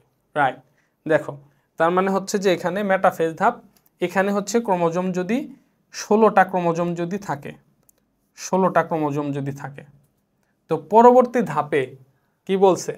পরবর্তী ধাপে অপত্য কোষের ক্রোমোজোম। তাহলে এটা কি? এটা অবশ্যই কি বিভাজন? মাইটোসিস বিভাজন। এটা অবশ্যই কি বিভাজন? মাইটোসিস। মাইটোসিসের মধ্যে অপত্য কোষের ক্রোমোজোম সংখ্যা মাতৃকোষের কি হয়? সমান হয়। তাহলে এটার মধ্যে যদি ক্রোমোজোম 16টা থাকে তাহলে যে অপত্য কোষ যে হবে, সেই অপত্য কোষ মানে কি নতুন কোষ যে সৃষ্টি হবে, সেই নতুন কোষটার মধ্যে ক্রোমোজোম কয়টা? তাহলে অপত্য, এই যে অপত্য কোষ বলছে, অপত্য কোষের ক্রোমোজোম সংখ্যা তাহলে 16টাই হবে, ক্রোমোজোম সংখ্যা সমান থাকবে। যেহেতু এটা মাইটোসিস বিভাজন, মাইটোসিস বিভাজনের মধ্যে ক্রোমোজোম সংখ্যা সমান থাকে। কিন্তু যদি বলতো যে এই পরের এই মেটাফেজ, যেমন ধরলো মেটাফেজের পরের ধাপে কতগুলো ক্রোমোজোম সৃষ্টি হবে, এটা যদি বলতো, অপত্য কোষ যদি উল্লেখ না থাকতো, অপত্য কোষ যদি উল্লেখ না থাকতো, যদি বলতো যে মেটাফেজের পরের ধাপে ক্রোমোজোম কতগুলা হইতো, তাহলে মেটাফেজের মধ্যে 16টা ক্রোমোজোম। মেটাফেজের মধ্যে লম্বালম্বি ক্রোমোজোম কিন্তু সেন্ট্রোমিয়ার 2 ভাগে ভাগ হয়েছে, হয় অর্ধেক ক্রোমোজোম এক মেরুর দিকে যাবে, বাকি অর্ধেক ক্রোমোজোম এক মেরুর দিকে, তখন 16টা ক্রোমোজোম কি হবে? ক্রোমোজোমগুলো লম্বালম্বি ভাগ হলেই 16টা ক্রোমোজোম থেকে একটা করে ক্রোমোজোম 2টা হয়ে যাবে, তার মানে 32টা হয়ে যাবে, তখন এটা 32 হইতো। যদি বলতো মেটাফেজের পরের ধাপে কতটি ক্রোমোজোম হবে, যদি মেটাফেজে 16টা হয় তাহলে এখানে হবে 32টা, কিন্তু এটা কিন্তু মেটাফেজের পরের ধাপ বলে নাই, বলছে কি মেটাফেজের পরে যে অপত্য ক্রোমোজোমের যে সৃষ্টি হবে, এই অপত্য কোষের সৃষ্টি হবে, এই অপত্য কোষের ক্রোমোজোম সংখ্যা তাহলে মাতৃকোষের সমান হবে 16টা। আচ্ছা, এরপরে হচ্ছে কি উদ্দীপকে বি চিহ্নিত অংশটি, এই যে এখানে একটা ক্রসিং ওভার দেখাইছে, কায়াজমা দেখানো হয়েছে, তাহলে দুইটা নন সিস্টার ক্রোমাটিড এই যে একত্রিত হয়েছে, এই যে একটা ক্রোমোজোম, একটা ক্রোমাটিড, এই যে একটা ক্রোমাটিড কায়াজমার মধ্যে যুক্ত হয়েছে, কায়াজমার মধ্যে যুক্ত হয়েছে, অতএব এটা হচ্ছে কি কায়াজমা, এই যে কায়াজমা, বি চিহ্নিত অংশটি হচ্ছে কি কায়াজমা। আচ্ছা, উদ্দীপকের গঠন প্রোফেজ 1-এর কোন উপদশায়, আচ্ছা কায়াজমা সৃষ্টি হয় কোন দশায়, প্যাকাইটিনের মধ্যে, রাইট, প্যাকাইটিনের মধ্যে, এটা আর নতুন করে ব্যাখ্যা দেওয়ার কিছু নাই। উদ্দীপকের চিত্রে কোন দশায় ডিএনএ অণু রেপ্লিকেশন হয়, আচ্ছা এখানে হলো কোষচক্রটা দিছে, কোষচক্র দিছে, এখান থেকে যেটা হলো এ G1, এটা হচ্ছে বি, এস দশা এটা হলো দিছে সি, তারপর এখান থেকে এটা দিছে হচ্ছে ডি। তো আমরা জানি এটা হচ্ছে এম, এটা হচ্ছে G1, এটা হচ্ছে এস, আর এটা হচ্ছে G2।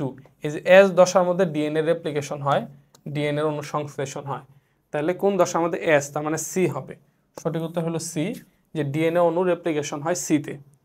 আচ্ছা, তারপর হলো চিত্রে ডি পর্যায়ে, এই যে ডি এর কথা বলছে, এই যে ডির মধ্যে G2 ধাপ, G2 ধাপের মধ্যে কি হয়, ডি পর্যায়ে মাইক্রোটিবিউলস তৈরি সূচনা হয়, ডি পর্যায়ের মধ্যে মাইক্রোটিবিউলস, কারণ হচ্ছে যে এই ধাপের পরেই যা কি হবে, ওই যখন হচ্ছে প্রোমেটাফেজ ধাপের মধ্যে যাবে, স্পিন্ডল যন্ত্রের সৃষ্টি হবে, তার মানে মাইক্রোটিবিউলস লাগবে, যেগুলো দ্বারা স্পিন্ডল যন্ত্র তৈরি হবে, তার মানে এটা সঠিক, 20 থেকে 30% সময় ব্যয় করে। তো G2 ধাপের মধ্যে কত পার্সেন্ট সময় ব্যয় করে, 20 to 30% না, G2 ধাপের মধ্যে হচ্ছে 10 থেকে 20% সময় ব্যয় করে।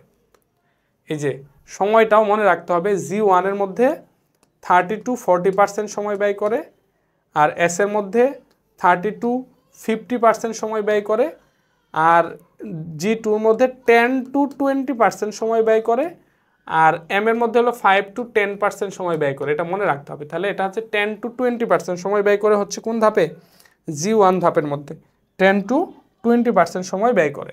তাহলে এখানে বলছে কি ডি মানে G2 ধাপের মধ্যে 20 থেকে 30% সময়, না এটা সব ভুল, 2 নাম্বার যেখানে আছে সেটা ভুল, তাহলে 2 নাম্বার এখানে আছে এটা ভুল, 2 নাম্বার এখানে আছে এটাও ভুল, 2 নাম্বার আছে এখানে এটাও ভুল, তার মানে 1 এবং 3 হলো সঠিক। এই যে এটিপি তৈরি হয়, জি এটিপি তৈরি হয়, এটা সঠিক, তার মানে 1 এবং 3 মনে রাখবা, এডিপি কিন্তু না, এটিপি। উদ্দীপকের প্রক্রিয়াটি হলো এখানে ক্রসিং ওভারকে দেখানো হয়েছে, উদ্দীপকের বোঝা গেছে অনুরূপ অংশের স্থান বিনিময় হয়েছে, যে অনুরূপ অংশের স্থান বিনিময় হয়েছে, অতএব এই প্রক্রিয়াটা হচ্ছে কি ক্রসিং ওভার, ক্রসিং ওভার। আচ্ছা, উদ্দীপকের প্রক্রিয়াটি এই যে ক্রসিং ওভারের মাধ্যমে কি হয়, ক্রসিং ওভারের মাধ্যমে কি হয় সেটা যদি আমরা দেখি, জিনের নতুন বিন্যাস ও পরিবর্তন সাধিত হয়, জি এটা সঠিক, জেনেটিক ম্যাপ তৈরি হয়, জি এটাও সঠিক, কারণ হচ্ছে এই যে ক্রসিং ওভার যে হবে, এখান থেকে এটা একটা অনুরূপ জিন, এখান থেকে এটা একটা অনুরূপ জিন, এখান থেকে এটা একটা অনুরূপ জিন, হ্যাঁ সেম এটার অনুরূপ হচ্ছে এই অংশটা, এটার অনুরূপ হচ্ছে এই অংশটা, এরকম জিনের একটা ম্যাপ তৈরি হয়, জেনেটিক ম্যাপ তৈরি হয়, একটা ক্রোমোজোমের মধ্যে জেনেটিক ম্যাপ তৈরি হয়, জি এটা সঠিক। ক্রোমোজোমের সংখ্যার পরিবর্তন হয় না, ক্রোমোজোমের সংখ্যার পরিবর্তন হয় না, ক্রোমোজোম যা আছে তাই থাকে, শুধু অনুরূপ অংশের স্থান বিনিময় হয়, তার মানে ক্রসিং ওভারের ফলে ক্রোমোজোমের সংখ্যার কোনো পরিবর্তন হয় না। 3 নাম্বারটা ভুল, 3 নাম্বার যেখানে আছে সেটা বাদ, 3 নাম্বার এখানে আছে বাদ, এখানে আছে বাদ, এখানে আছে বাদ, সঠিক উত্তর হচ্ছে 1 এবং 2। আচ্ছা, শিক্ষক ক্লাসে বললেন এই প্রকার বিভাজনের ফলে ক্রোমোজোমের স্বতন্ত্র বিন্যাস ঘটে, ক্রোমোজোমের মধ্যে কি ঘটে, স্বতন্ত্র বিন্যাস ঘটে, মানে ক্রসিং ওভারের কথা বলা হয়েছে, ও স্বতন্ত্র বিন্যাস অনুরূপ অংশের স্থান বিনিময়, উদ্দীপকের নির্দেশিত কোষ বিভাজনের ফলে দৈহিক বৃদ্ধি ঘটে, ক্ষতস্থান দৈহিক বৃদ্ধি ঘটে মাইটোসিসের মাধ্যমে, ক্ষতস্থান পূরণ হয় মাইটোসিসের মাধ্যমে, এই কোষের পুনরুৎপাদন ঘটে মাইটোসিসের মাধ্যমে। আর তাইলে যে স্বতন্ত্র বিন্যাস মানে হচ্ছে ক্রসিং ওভার শুধু ঘটে মিওসিস বিভাজনের মধ্যে। তাহলে জীবের বৈশিষ্ট্যগত পরিবর্তন সাধিত হয় এই যে কোষ বিভাজনের ফলে, মানে মিওসিস বিভাজনের ফলে কি হয়, জীবের বৈশিষ্ট্যগত পরিবর্তন সাধিত হয়। আর বাকি তিনটাই কিন্তু মাইটোসিসের বৈশিষ্ট্য। ঠিক আছে, ওকে। উদ্দীপকের কিউতে নিচের কোনটি সংগঠিত হয়? আচ্ছা, কিউতে কোনটি সংগঠিত হয় এটা তো আর দেখা যাচ্ছে না, আমি জাস্ট চিত্রটা একটু ভালো করে বোঝানোর জন্য আমি তোমাদের চিত্রটা দেখাচ্ছি যে কিউতে সংগঠিত হয় কোনটা। এখানে এম দশা দেখানো হয়েছে, এম দশার মধ্যে এই যে এম দশার মধ্যে হলো দেখানো হয়েছিল এটা হলো এম এন ও 1 2 3 4 5, আচ্ছা এম এন ও পি এই যে কিউ, এই যে এটা হলো কোষচক্রের এম দশা, এখান থেকে শুরু করে মাইটোসিস দশা। এরপরে এটা হচ্ছে G1, হ্যাঁ এটা হচ্ছে G1। আর এখানে এটা উল্লেখ আছে হচ্ছে A1 G আর A2, এটা হচ্ছে উল্লেখ আছে হলো A1। এরপর হচ্ছে S দশা, যেটা S দশা এটা উল্লেখ আছে হলো G। এরপর এটা হচ্ছে A2, আর এটা হলো তাহলে এটা হলো G2 ধাপ, রাইট। এখন প্রশ্ন বলছে উদ্দীপকে কিউ তাহলে এটা হলো প্রোফেজ, প্রোমেটাফেজ, মেটাফেজ, অ্যানাফেজ, টেলোফেজের কথা বলছে। তাহলে কিউ মানে কি? তাহলে কিউ হচ্ছে কি টেলোফেজের নিচের কোনটি সংগঠিত হয়? টেলোফেজের মধ্যে কি হবে? নিউক্লিওলাসের আবির্ভাব ঘটে, স্পিন্ডল তন্তু গঠিত হয় না, স্পিন্ডল তন্তু মূলত বিলুপ্ত হয়ে যায়, এটা হবে না। মেটাকাইনেসিস হয় মেটাফেজ ধাপের মধ্যে, এটাও হবে না। ক্রোমোজোম মেরুমুখী চলন হয় অ্যানাফেজ ধাপের মধ্যে, এটাও হবে না। তার মানে এই যে যখন হচ্ছে সর্বশেষ টেলোফেজ ধাপ হয়, টেলোফেজ ধাপে কিন্তু পর্যায়ক্রমিকভাবে এই যে টেলোফেজ ধাপের মধ্যে এই পাশে একটা নিউক্লিয়াসের সৃষ্টি হয়, এই পাশে একটা নিউক্লিয়াসের সৃষ্টি হয়। তার মানে পুনরায় নিউক্লিয়ার মেমব্রেন এবং নিউক্লিওলাসের আবির্ভাব ঘটে, নিউক্লিয়ার মেমব্রেন এবং নিউক্লিওলাসের আবির্ভাব ঘটে। তাহলে সঠিক উত্তর হচ্ছে কি গ নাম্বারটা। উদ্দীপকের চিত্রের ক্ষেত্রে নিচের কোনটি সঠিক? মানে এই যে সেম এই চিত্রটার ক্ষেত্রে নিচের কোনটা সঠিক? এটা হলো মাইটোসিস বিভাজনকে দেখানো হয়েছে। এটি অস্থাতাবিকতা জীবদেহের স্বাভাবিক বৃদ্ধিকে ব্যাহত, আচ্ছা এটা ভুল লিখছে, অস্বাভাবিকতা, এটা হলো অস্বাভাবিকতা,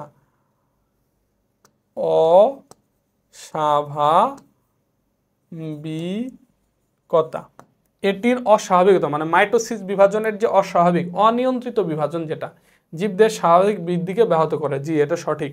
আমরা জানি মাইটোসিস বিভাজনের মধ্যে অনেক সময় অনিয়ন্ত্রিত বিভাজন হয়, এটাকে অস্বাভাবিকতা বলা হয়, এটা স্বাভাবিক বৃদ্ধিকে ব্যাহত করে। জি এটা সঠিক। এ দশায় সাইক্লিন প্রোটিন তৈরি হয়, এ দশা কোনটা? এই যে এ দশা বা হচ্ছে A1, এটা হচ্ছে A1 হবে, A1 দশায় সাইক্লিন প্রোটিন তৈরি হয়।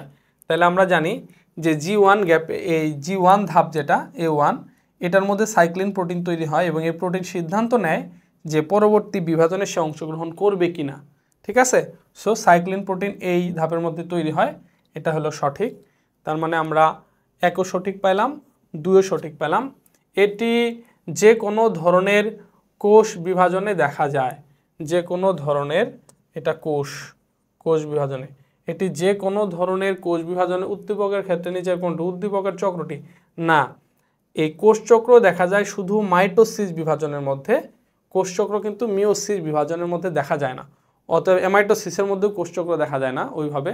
তার মানে যে কোনো ধরনের কোষ বিভাজনে দেখেন না, এটা হবে না, মিওসিসের মধ্যে দেখা যায় না, অতএব 3 নাম্বারটা হবে না। 3 নাম্বার যেখানে আছে সেটা বাদ, এখানে বাদ। তার মানে সঠিক উত্তর 1 এবং 2। যে অস্বাভাবিকতা জীবদেহের স্বাভাবিক বৃদ্ধিকে ব্যাহত করে, আর হচ্ছে এ অন দ্য সাইক্লিন প্রোটিন তৈরি হয়। জি, এটি হলো সঠিক।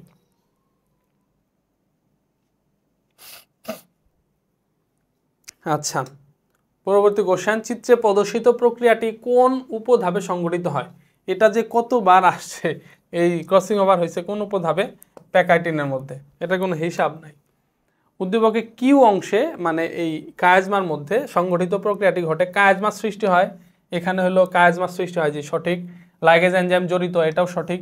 জিনের পরিবর্তন ঘটে, এটাও সঠিক। কেন? এই যে দেখো ক্রসিং ওভারটা কিভাবে ঘটে এটা যদি বলি, এই যে মূল ঘটনাটা হলো এখানে, মূল ঘটনাটা হলো এখানে। আচ্ছা, এখানে এই যে জায়গাটা দুইটা নন সিস্টার ক্রোমাটিড যুক্ত হয়েছে, এটা কায়াজমা সৃষ্টি হয়, এটা সঠিক। এখানে কি হয়? অনুরূপ অংশের স্থান বিনিময় হয়। এখানে এই যে ক্রোমোজোমের এই অংশটা এই পাশে চলে যায়, এই অংশটা এই পাশে চলে আসে, তো এই অংশ কেটে যায়। কাটার জন্য একটা এনজাইম লাগে, রেস্ট্রিকশন এনজাইম। এখানে যদি বলতো রেস্ট্রিকশন এনজাইম জড়িত, তাইলেও সঠিক হতো। রেস্ট্রিকশন এনজাইম জড়িত। আবার এই যে এই পাশের ক্রোমোজোমটা অংশটা যে এ পাশে যাবে, এই পাশের অংশটা যে এ পাশে আসবে, তখন এই অংশটা এর সাথে গেঁথে যাবে, লেগে যাবে, একটা আঠা লাগবে, এই অংশটা এখানের সাথে লাগাই দিতে হবে। তো আঠা সেই লাইগেজ এনজাইম আঠা হিসেবে কাজ করে, লাইগেজ এনজাইম আঠা হিসেবে কাজ করে, যেটা ক্রোমোজোমকে যুক্ত করে, জিনকে যুক্ত করে, অতএব এটা জড়িত। আবার জিনের পরিবর্তন হয়, জি, এ পাশের অংশ যখন এ পাশে চলে যায়, এই পাশের অংশ যখন এ পাশে চলে আসে, তখন জিনের মধ্যে গঠনের ইন্টারনাল পরিবর্তন হয়। তার মানে সঠিক উত্তর হচ্ছে কি 1 2 3, তিনটাই সঠিক, 1 2 3। আচ্ছা, মিওসিস 1 এর কোন এক উপপর্যায়ে দুটি ক্রোমোজোমের মধ্যে অংশের বিনিময় ঘটে এক্স চিত্রের মতো আকৃতি ধারণ? আচ্ছা বলছে যে সরি, আমি এটা প্রশ্নের বলার ফোর্স ঠিক হয় নাই। মিওসিস 1 এর কোনো এক উপপর্যায়ে দুটি ক্রোমোজোমের মধ্যে অংশের বিনিময়ের ফলে এক্স চিত্রের মতো আকৃতির সৃষ্টি হয়, এটা হলো উদ্দীপক। উপরের উদ্দীপকের প্রক্রিয়াটি কোন উপপর্যায়ে সংঘটিত হয়? তার এক্স আকৃতি ধারণ করছে কি? প্যাকাইটিনের মতো। ওরে আল্লাহ, কত প্রশ্ন আসে এই প্যাকাইটিন থেকে, সেম কথা। আচ্ছা, উক্ত ঘটনাটি যে ক্রসিং ওভার যে ঘটলো, নতুন ধরনের ক্রোমোজোমের সৃষ্টি হয়, জি, নতুন ধরনের নতুন বৈশিষ্ট্যের ক্রোমোজোমের সৃষ্টি হয়, সঠিক। জীবে নতুন ভেরিয়েশন দেখা দেয়, জি, বৈচিত্র্যতা আসে, এটার ফলে মিউটেশনের সৃষ্টি হয়, জি, এটাও সঠিক। তার মানে সঠিক উত্তর হচ্ছে 1 2 3। সঠিক উত্তর কি? 1 2 3। আচ্ছা, পরবর্তী কোশ্চেনের মধ্যে যাচ্ছে, সেটা হচ্ছে যে কোষ বিভাজন প্রক্রিয়ায় জীবজগতে বৈচিত্র্য সৃষ্টি হয়। কোষ বিভাজন প্রক্রিয়ায় জীবজগতে বৈচিত্র্য সৃষ্টি হয়। জনন মাতৃকোষ এই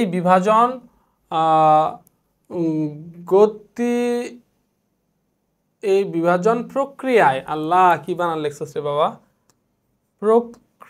প্রক্রিয়ায় নতুন জনন মাতৃকোষ এই বিভাজন প্রক্রিয়ায় অংশগ্রহণ করে। আচ্ছা, এখানে বলছে কি কোষ বিভাজন প্রক্রিয়ায় জীবজগতে বৈচিত্র্যতা সৃষ্টি হয়, তাহলে বৈচিত্র্যতা সৃষ্টি হয় মানে কি? এটা মিওসিস বিভাজন। কি বিভাজন? মিওসিস বিভাজন। আবার বলছে জনন মাতৃকোষী বিভাজন, জি, যে কোষটা 2n বিশিষ্ট একটা কোষের মধ্যে মিওসিস বিভাজন ঘটে 4টা জনন কোষের সৃষ্টি করে, এই যে কোষটার মধ্যে মিওসিস বিভাজন ঘটে এটাকে কি বলা হয়? এটাকে হলো জনন মাতৃকোষ বলা হয়।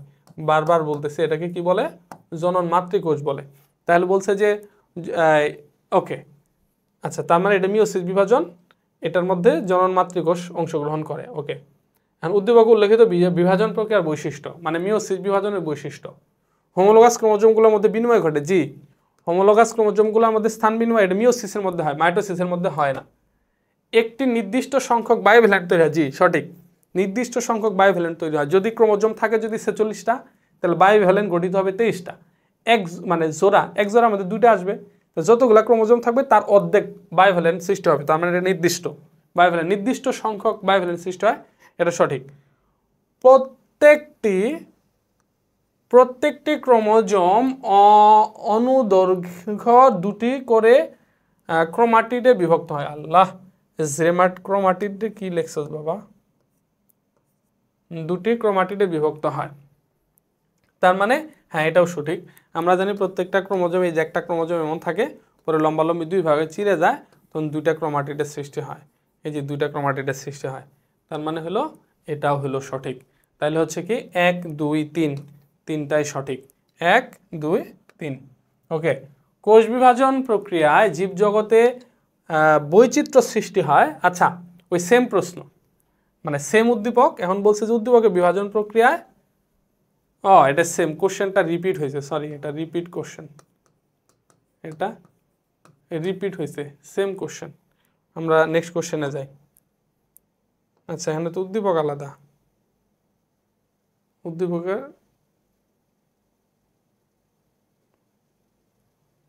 নিচে, উদ্দীপকের নিচে না, বাদ দেবো, এটা হয়নি, এটা কোশ্চেন হয়নি।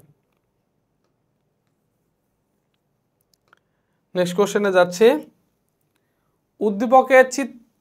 উদ্দীপকের চিত্র কোষ বিভাজনের কোন ধাপে নির্দেশ করে? আচ্ছা, উদ্দীপকের একটা চিত্র দিছে, এটা দেখে বোঝা যাচ্ছে না চিত্রটা, আমি একটু ভালো করে আর্ট করে দিই। এই যে চিত্রটা হচ্ছে এরকম এরকম, এবং কোষগুলা সবে এই যে এখানে আছে, ক্রোমোজোমগুলা কোনোটাতে এখানে আছে, এখানে আছে, এখানে আছে, এরকম। তাহলে এটা কি, প্রত্যেকটা ক্রোমোজোম যখন বিষুবীয় অঞ্চল বরাবর থাকে, বিষুবীয় অঞ্চল বরাবর থাকে, তাহলে এটা কোন ধাপ? মেটাফেজ ধাপ। তার মানে এটা হচ্ছে কি মেটাফেজ ধাপ। কোন ধাপকে নির্দেশ করে? ক্রোমোজোমগুলো বিষুবীয় অঞ্চল বরাবর থাকে মেটাফেজ ধাপের মধ্যে, মেটাফেজ ধাপ। উদ্দীপকের চিত্রের জন্য প্রযোজ্য, তার মানে এই যে মেটাফেজ ধাপ, এই যে মেটাফেজ ধাপ, মেটাফেজ ধাপের জন্য প্রযোজ্য কি? যে ক্রোমোজোমগুলো খাটো মোটা হয়। আমরা জানি যে মেটাফেজ ধাপে কিন্তু ক্রোমোজোমগুলো সবচেয়ে বেশি মোটা এবং খাটো হয়, তার মানে এটা সঠিক। ক্রোমোজোম বিষুবীয় অঞ্চলে থাকে, ক্রোমোজোমগুলো কি হয়? বিষুবীয় অঞ্চলে থাকে, যে এটাও সঠিক। মেটাকাইনেসিস ঘটে, যে ক্রোমোজোমগুলো যে বিষুবীয় অঞ্চল বরাবর যে অবস্থান করে, এটাকে কি বলা হয়? মেটাকাইনেসিস বলা হয়, যে এটাও সঠিক। তার মানে সঠিক উত্তর হবে 1 2 3, 1 2 3, তিনটাই সঠিক। উদ্দীপকে উল্লেখিত চিত্রে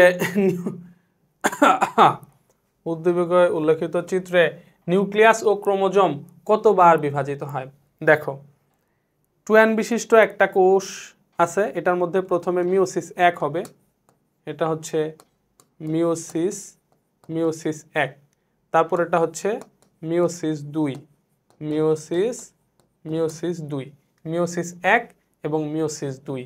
তো মিওসিস 1 এর মধ্যে শুধু নিউক্লিয়াসটাই বিভাজিত হয়। এই যে দেখাই, প্রথমে মিওসিস 1 হয়, একটা ক্রোমোজোম থাকে, এই ক্রোমোজোমটা বিভাজিত, একটা নিউক্লিয়াস থাকে, এই নিউক্লিয়াসটা বিভাজিত হয়ে এই যে দুইটা নিউক্লিয়াসের সৃষ্টি হয়, কিন্তু কোনো ক্রোমোজোম বিভাজিত হয় না। এবং পরবর্তীতে এখানেও আরেকটা নিউক্লিয়াস হয়, এখানে আরেকটা নিউক্লিয়াস, এটা মাইটোসিসের অনুরূপ, এখানে ক্রোমোজোম বিভাজিত হয়।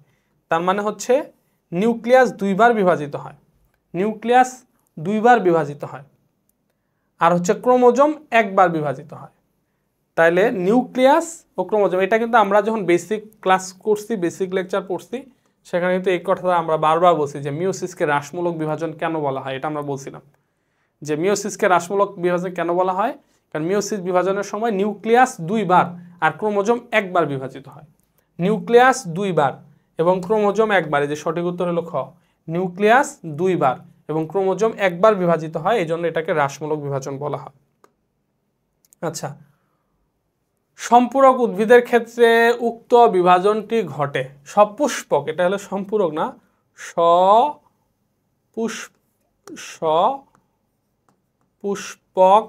সপুষ্পক উদ্ভিদের ক্ষেত্রে উক্ত বিভাজন, মিওসিস বিভাজনটা, সপুষ্পক উদ্ভিদের ক্ষেত্রে যে মিওসিস বিভাজনটা ঘটে, মিওসিস বিভাজন কোথায় ঘটবে?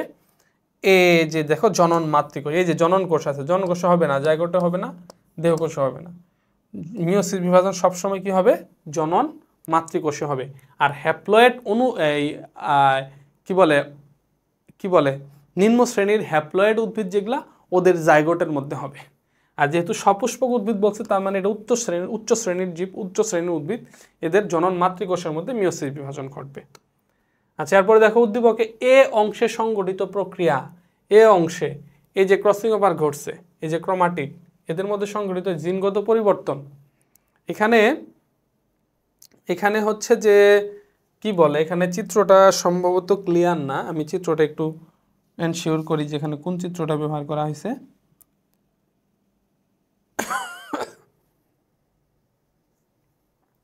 জি, এটা আসলে এখানে জোড়া লাগবে, এটা জোড়া লাগানো দেখানো হয় নাই, এটা এখানে যুক্ত থাকবে, ঠিক আছে, যুক্ত থাকবে। তার মানে চিত্রটা এই যে এরকম হবে,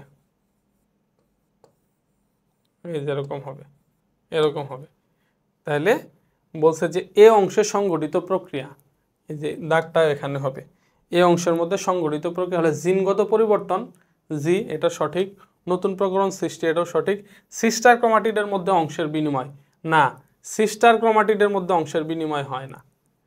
ও দুইটা ক্রসিং ওভারটা সম্পূর্ণ হয়। এই যে সিস্টার ক্রোমাটিড কি, যেমন এই একটা ক্রোমোজোম, এই ক্রোমোজোমের এই বাহুটা চিরে দুইটা ক্রোমাটিড হয়েছে, এটা হলো পরস্পরের সিস্টার, এদের মধ্যে ক্রসিং ওভার হয় না। পাশেই যে আরেকটা ক্রোমোজোম আছে, ওইটার যে দুইটা ক্রোমাটিড হয়েছে, এটার একটা ক্রোমাটিড আর এটার একটা ক্রোমাটিড হলো নন সিস্টার ক্রোমাটিড, এদের মধ্যে ক্রসিং ওভার ঘটে। তাহলে ক্রসিং ওভার সবসময় হয় কি নন সিস্টার ক্রোমাটিডের মধ্যে, নন সিস্টার ক্রোমাটিডের মধ্যে হয়। তার মানে 3 নাম্বারটা ভুল, সিস্টার 1 এবং 2, সঠিক উত্তর হচ্ছে 1 এবং 2, 3 নাম্বার যেখানে আছে সেগুলা বাদ। ওকে, উদ্দীপকে প্রদর্শিত প্রক্রিয়াটি মানে ক্রসিং ওভার যে ঘটে, ক্রসিং ওভার প্রক্রিয়াটি সংগঠনের পূর্বে যা ঘটে, ক্রসিং ওভার ঘটার পূর্বে ঘটে তা হলো সিনেপসিস। জি, প্রথমে হোমোলোগাস ক্রোমোজোমগুলো জোড়বদ্ধ হয়, তো এই আগে জোড়বদ্ধ তো হওয়া লাগবে, আগে জোড়া হয়, তার মানে সিনাপসিস ঘটে। তারপরে জোড়াটা এই যে জোড়া হওয়ার প্রক্রিয়া হলো সিনাপসিস, আর জোড়বদ্ধ হলে এটা বাইভ্যালেন্ট সৃষ্টি হয়, এটাও সঠিক, এবং ট্রেট্রাট সৃষ্টি হয়, জি এটা সঠিক, তিনটাই সঠিক। প্রথমে ক্রোমোজোমগুলা ছড়ায় ছিটা থাকে, সিনাপসিস প্রক্রিয়ার মাধ্যমে ক্রোমোজোমগুলা হোমোলোগাস ক্রোমোজোমগুলো একত্রিত হয়, তাহলে সিনাপসিস প্রক্রিয়া এটা ক্রসিং ওভারের আগে ঘটে, সঠিক, এবং জোড়া গঠন করে, বাইভ্যালেন্ট সৃষ্টি, এটাও সঠিক আগে, এবং ট্রেট্রাট হয়, এবং এই যে জোড়া, এই জোড়বদ্ধ যে ক্রোমোজোমগুলা, এই যে জোড়া যে ক্রোমোজোমগুলা, এগুলোর মধ্যে কি হয়, এই যে লম্বালম্বি চিরে ট্রেট্রাট গঠিত হয়, লম্বালম্বি চিরে এই যে 4টা ক্রোমাটিডের সৃষ্টি হয়, অবস্থাকে ট্রেট্রাট বলে। তার মানে এটা ক্রসিং ওভারের আগে এগুলো ঘটে, 1 2 3 তিনটাই সঠিক। ওকে, আচ্ছা, উদ্দীপকের কোষ বিভাজনটি ঘটে, তাহলে উদ্দীপকের কোষ বিভাজন কার কথা বলা হয়েছে, যে এখানে অবশ্যই মিওসিস বিভাজনের কথাই বলা হয়েছে, যে মিওসিস কোষ বিভাজনের কথাই বলা হয়েছে। তাহলে উদ্দীপকের কোষ বিভাজনটি ঘটে, মিওসিস কোষ বিভাজন কোথায় ঘটে, দেহকোষের মধ্যে, জনন কোষের মধ্যে না, এখানে এখানে এখানে sorry I am really sorry, যে উদ্দীপকটা এখানে এই যে 2n বিশিষ্ট কোষ থেকে 2টা 2n বিশিষ্ট কোষের সৃষ্টি হয়েছে, তার মানে বোঝাই যাচ্ছে ক্রোমোজোম সংখ্যা সমান থাকলে সেটা হচ্ছে কি বিভাজন, মাইটোসিস বিভাজন, মাইটোসিস বিভাজন। তাহলে মাইটোসিস বিভাজন কোথায় ঘটে, দেহকোষের মধ্যে মাইটোসিস বিভাজন ঘটে, এটা সঠিক। জননাঙ্গের মধ্যে মাইটোসিস বিভাজন ঘটে, এটাও সঠিক। এবং জনন কোষের মধ্যে মাইটোসিস বিভাজন ঘটে অনেক সময়, একেবারে নট সবসময় জনন কোষের সংখ্যা বৃদ্ধির ক্ষেত্রে মাইটোসিস বিভাজন ঘটে। তার মানে এটা 1 2 3 3ই হবে। এই যে দেখো জনন কোষে, এটা কিন্তু অনেক গাইডের মধ্যে পাবা যে উত্তর 1 এবং 3 দেওয়া, সেটা কিন্তু ভুল হবে। জননাঙ্গের মধ্যে মাইটোসিস, জননাঙ্গ যেহেতু দেহের একটা অঙ্গ, তো এটার ক্ষেত্রেও মাইটোসিস বিভাজন ঘটবে, সঠিক। দেহকোষের মধ্যে দেহের বৃদ্ধি ঘটবে, মাইটোসিস বিভাজন ঘটবে, এবং অনেক সময় জনন কোষের সংখ্যা বৃদ্ধির জন্য জনন কোষগুলোর মধ্যে মাইটোসিস বিভাজন হয়, হওয়ার ফলে সংখ্যা বৃদ্ধি ঘটে। তার মানে এটা কি হবে, 1 2 3 তিনটাই সঠিক হবে। সঠিক উত্তর কি হবে, 1 2 3। আচ্ছা, উদ্দীপকে প্রদর্শিত বিভাজনের মাধ্যমে, মানে এই যে মাইটোসিস বিভাজনের মাধ্যমে মাতৃ বৈশিষ্ট্য অপরিবর্তিত থাকে, জি এটা সঠিক। মাতৃগুণ সম্পূর্ণ কি হয়, বৈশিষ্ট্য বানান, বৈশিষ্ট্য, মাতৃ বৈশিষ্ট্য অপরিবর্তিত থাকে, মাইটোসিসের মাধ্যমে হুবহু মাতৃগুণ সম্পূর্ণ কোষের সৃষ্টি হয়, তার মানে অপরিবর্তিত, এটা সঠিক। এককোষী সুকেন্দ্রিক জীবে বহন, আল্লাহ আল্লাহ আল্লাহ আল্লাহ আল্লাহ, কি লিখছে এটা বুঝতেছি না, দেহের ক্ষয়পূরণ ও বৃদ্ধি সাধন হয়, মাইটোসিস বিভাজনের মাধ্যমে দেহের ক্ষয়পূরণ ও বৃদ্ধি সাধন হয়, এটাও সঠিক, এটাও সঠিক। কিন্তু হলো যে এটা যে কি লিখছে একটু খুঁজে বের করতে হবে, দাঁড়াও দেখি।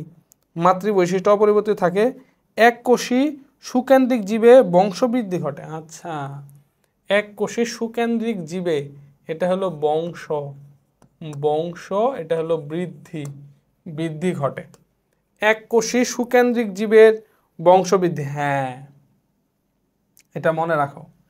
এককোষী সুকেন্দ্রিক জীবের বংশবৃদ্ধির ক্ষেত্রে অনেক সময় মাইটোসিস বিভাগ, যেমন ধরো এককোষী একটা জীব আছে, এককোষী একটা জীব এবং এটা নিউক্লিয়াস সুগঠিত, এটার মধ্যে মাইটোসিস বিভাজন হলে একটা থেকে কটা হবে? দুইটা হবে। এই যে একটা জীব থেকে দুইটা জীব হলো, এটা হয় এককোষী সুকেন্দ্রিক জীবে বংশবৃদ্ধি ঘটে মাইটোসিস প্রক্রিয়ায়। এটা সঠিক। অনেক বইয়ের মধ্যে এটা ভুল দেওয়া থাকতে পারে, তবে আমার থিসিস অনুযায়ী এটা অবশ্যই সঠিক। এবং হচ্ছে দেহের ক্ষয় পুরানো, তার মানে এটা সঠিক হবে 1, 2, 3। ওকে, উদ্দীপকের চিত্রে ক্রোমোজোমটি কোন ধরনের? আচ্ছা, এটা বলছিলাম যদি কি হয়, দুইটা বাহু সমান হয় সেটা হলো মেটাসেন্ট্রিক। এখানে কিন্তু দুইটা বাহু সমান না, একটা বড় আর একটা ছোট, অতএব এটা হচ্ছে কি সাব মেটাসেন্ট্রিক। এটা হচ্ছে সাব মেটাসেন্ট্রিক। ওকে, এরপরে হচ্ছে মাইটোসিস কোষ বিভাজনের কোন পর্যায়ে চিত্র কয়ের মতো দেখা যায়? তো মেটাসেন্ট্রিক, সাব মেটাসেন্ট্রিক, অ্যাক্রোসেন্ট্রিক, সেলসেন্ট্রিক এগুলো কই দেখা যায়? অ্যানাফেজ ধাপের মধ্যে। ক্রোমোজোমগুলো যখন মেরুর দিকে যায় তখন এদের দেখা যায়। ওকে, উদ্দীপকের কোষ বিভাজন ঘটে, উদ্দীপকের কোষ বিভাজন 2n থেকে 2n মানে মাইটোসিস বিভাজন ঘটে দেহকোষে, সঠিক। মাইটোসিস বিভাজন ঘটে জনন কোষে, এটাও সঠিক। জননাঙ্গের কোষে, এটাও সঠিক। তার মানে সঠিক উত্তর হচ্ছে 1, 2, 3, তিনটাই সঠিক। এটা মনে হয় রিপিট হয়েছে আর কি। আচ্ছা, এরপরে হচ্ছে এর পরবর্তী কোশ্চেন যে উদ্দীপকের, আচ্ছা এটা তো আচ্ছা, উদ্দীপকের কোষ বিভাজনে ঘটে দেহকোষে জনন কোষে, এটা তো গেল। আচ্ছা, এখন বলছে যে এটা বাদ। এখন উদ্দীপকের কোষ বিভাজন, মাইটোসিস কোষ বিভাজনের মধ্যে ঘটে কি ঘটে? বাইভ্যালেন্ট সৃষ্টি হয় না, বাইভ্যালেন্ট সৃষ্টি হয় মিওসিসের মধ্যে। সিনাপসিস সৃষ্টি হয়, এটাও মিওসিসের মধ্যে। কায়াজমা সৃষ্টি হয়, এটাও মিওসিসের মধ্যে। তার মানে উদ্দীপকের মাইটোসিস বিভাজনের মধ্যে কি ঘটে? যে সমগুণ সম্পন্ন কোষ সৃষ্টি হয়। মাইটোসিস বিভাজনের মধ্যে কি হয়? সমগুণ সম্পন্ন কোষের সৃষ্টি হয়। আচ্ছা, উদ্দীপকের কোষ বিভাজন এই যে সেম জিনিস করছে আর কি, যে এই যে সেম উদ্দীপকটা দিছে, ও বুঝে নাই আসলে টাইপিস্ট।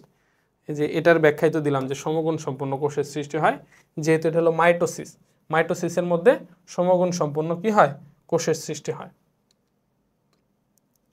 ওকে, তো মোটামুটি এই অধ্যায়ের যতগুলা বোর্ড কোশ্চেন আছে এখানের মধ্যে সবগুলো আলোচনা করা হয়েছে। আশা করি খুব সুন্দরভাবে বুঝতে পারছো।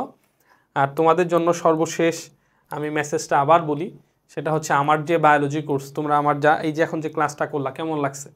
এরকম প্রত্যেকটা অধ্যায়ের ওপর আমরা এরকম এমসিকিউ সলভ করি। এটা হচ্ছে বোর্ডের এমসিকিউ সলভ করা হলো, এরপর হচ্ছে মেডিকেল এবং অ্যাডমিশনের আসার যে কোশ্চেনগুলো এই অধ্যায়ের ওপর সেটাও সলভ করা হবে, সেটারও কোর্স হবে, বাট সেটা হয়তো ক্লাস হবে, বাট সেটা হয়তো পাবলিক করব না। আবার হচ্ছে যে এভাবে সেমভাবে যতগুলা সৃজনশীল প্রশ্ন আছে সেগুলারও সলিউশন হবে। এবং হচ্ছে মানে মোটামুটি বেসিক সিকিউ, এমসিকিউ এবং অ্যাডমিশন অ্যানালাইসিস, এবং তোমাদের দাগানো বই দেওয়া হচ্ছে একেবারে লাইভ। বেসিক লেকচারগুলো একেবারে লাইভ হচ্ছে। অনেক ক্ষেত্রে আমার একটু ব্যস্ততা থাকলে সেটা রেকর্ডেড করে দিচ্ছি, ঠিক আছে? সো তোমরা হচ্ছে কোর্সটা কিন্তু নিতে পারো মাত্র 2490 টাকা। 2490 টাকা দিয়ে এই কোর্সটায় ভর্তি হয়ে যেতে পারো। একেবারে ফাইনাল পরীক্ষার আগ পর্যন্ত তোমার বায়োলজিতে ভালো করার জন্য যত ধরনের সাপোর্ট লাগে সেটা তুমি আমার কাছ থেকে পাবা ইনশাল্লাহ, ঠিক আছে? কোনো সমস্যা নেই, সর্বোচ্চ পর্যায়ের হার্ডওয়ার্ক করবো ইনশাল্লাহ। বাট আমি চাই যে আমার প্রত্যেকটা স্টুডেন্ট ভালো রেজাল্ট করুক। এরপর হচ্ছে আমার যে সহজ বায়োলজি বই, এই যে বইটা, এই বইটার মধ্যে থেকে জাস্ট আর নতুন করে বলার কিছু নাই। এই বইটা থেকে তুমি একেবারে 100, আমি মিনিমাম 80% কোয়েশ্চেন হুবহু কমন পাবা ফাইনাল পরীক্ষার প্রশ্নে, যে কোনো বোর্ডে হোক। চ্যালেঞ্জ দিয়ে দিলাম, ওপেন চ্যালেঞ্জ, 80 to 90% প্রশ্ন কমন পড়বেই ইনশাআল্লাহ। সো যারা একটু অল্প পড়াশোনা করে প্লাস পেতে চাও, মানে চমক, হ্যাঁ, জাস্ট ঘুমায় প্লাস পেতে চাও, তারা বইটা সংগ্রহ করবা। rokomari.com পাওয়া যাচ্ছে, wafilife.com পাওয়া যাচ্ছে। এগুলা ঝামেলা না বুঝলে সরাসরি আমাকে হোয়াটসঅ্যাপ করবা। কোর্সে ভর্তি হওয়ার জন্য এই নাম্বারে হোয়াটসঅ্যাপ করবা ইনশাআল্লাহ। কোর্সে ভর্তি হওয়া সরাসরি রেদওয়ান্স মেথড, যে আমাদের যে ওয়েবসাইট আছে গুগলের মধ্যে গিয়ে রেদওয়ান্স মেথড লিখলে হচ্ছে যে ওয়েবসাইট চলে আসবে, সেখানে গিয়ে আমাদের এই কোর্সটা পারচেস করতে পারো। ওকে, ভালো থাকো, সুস্থ থাকো, আজকে পর্যন্তই। আসসালামু আলাইকুম।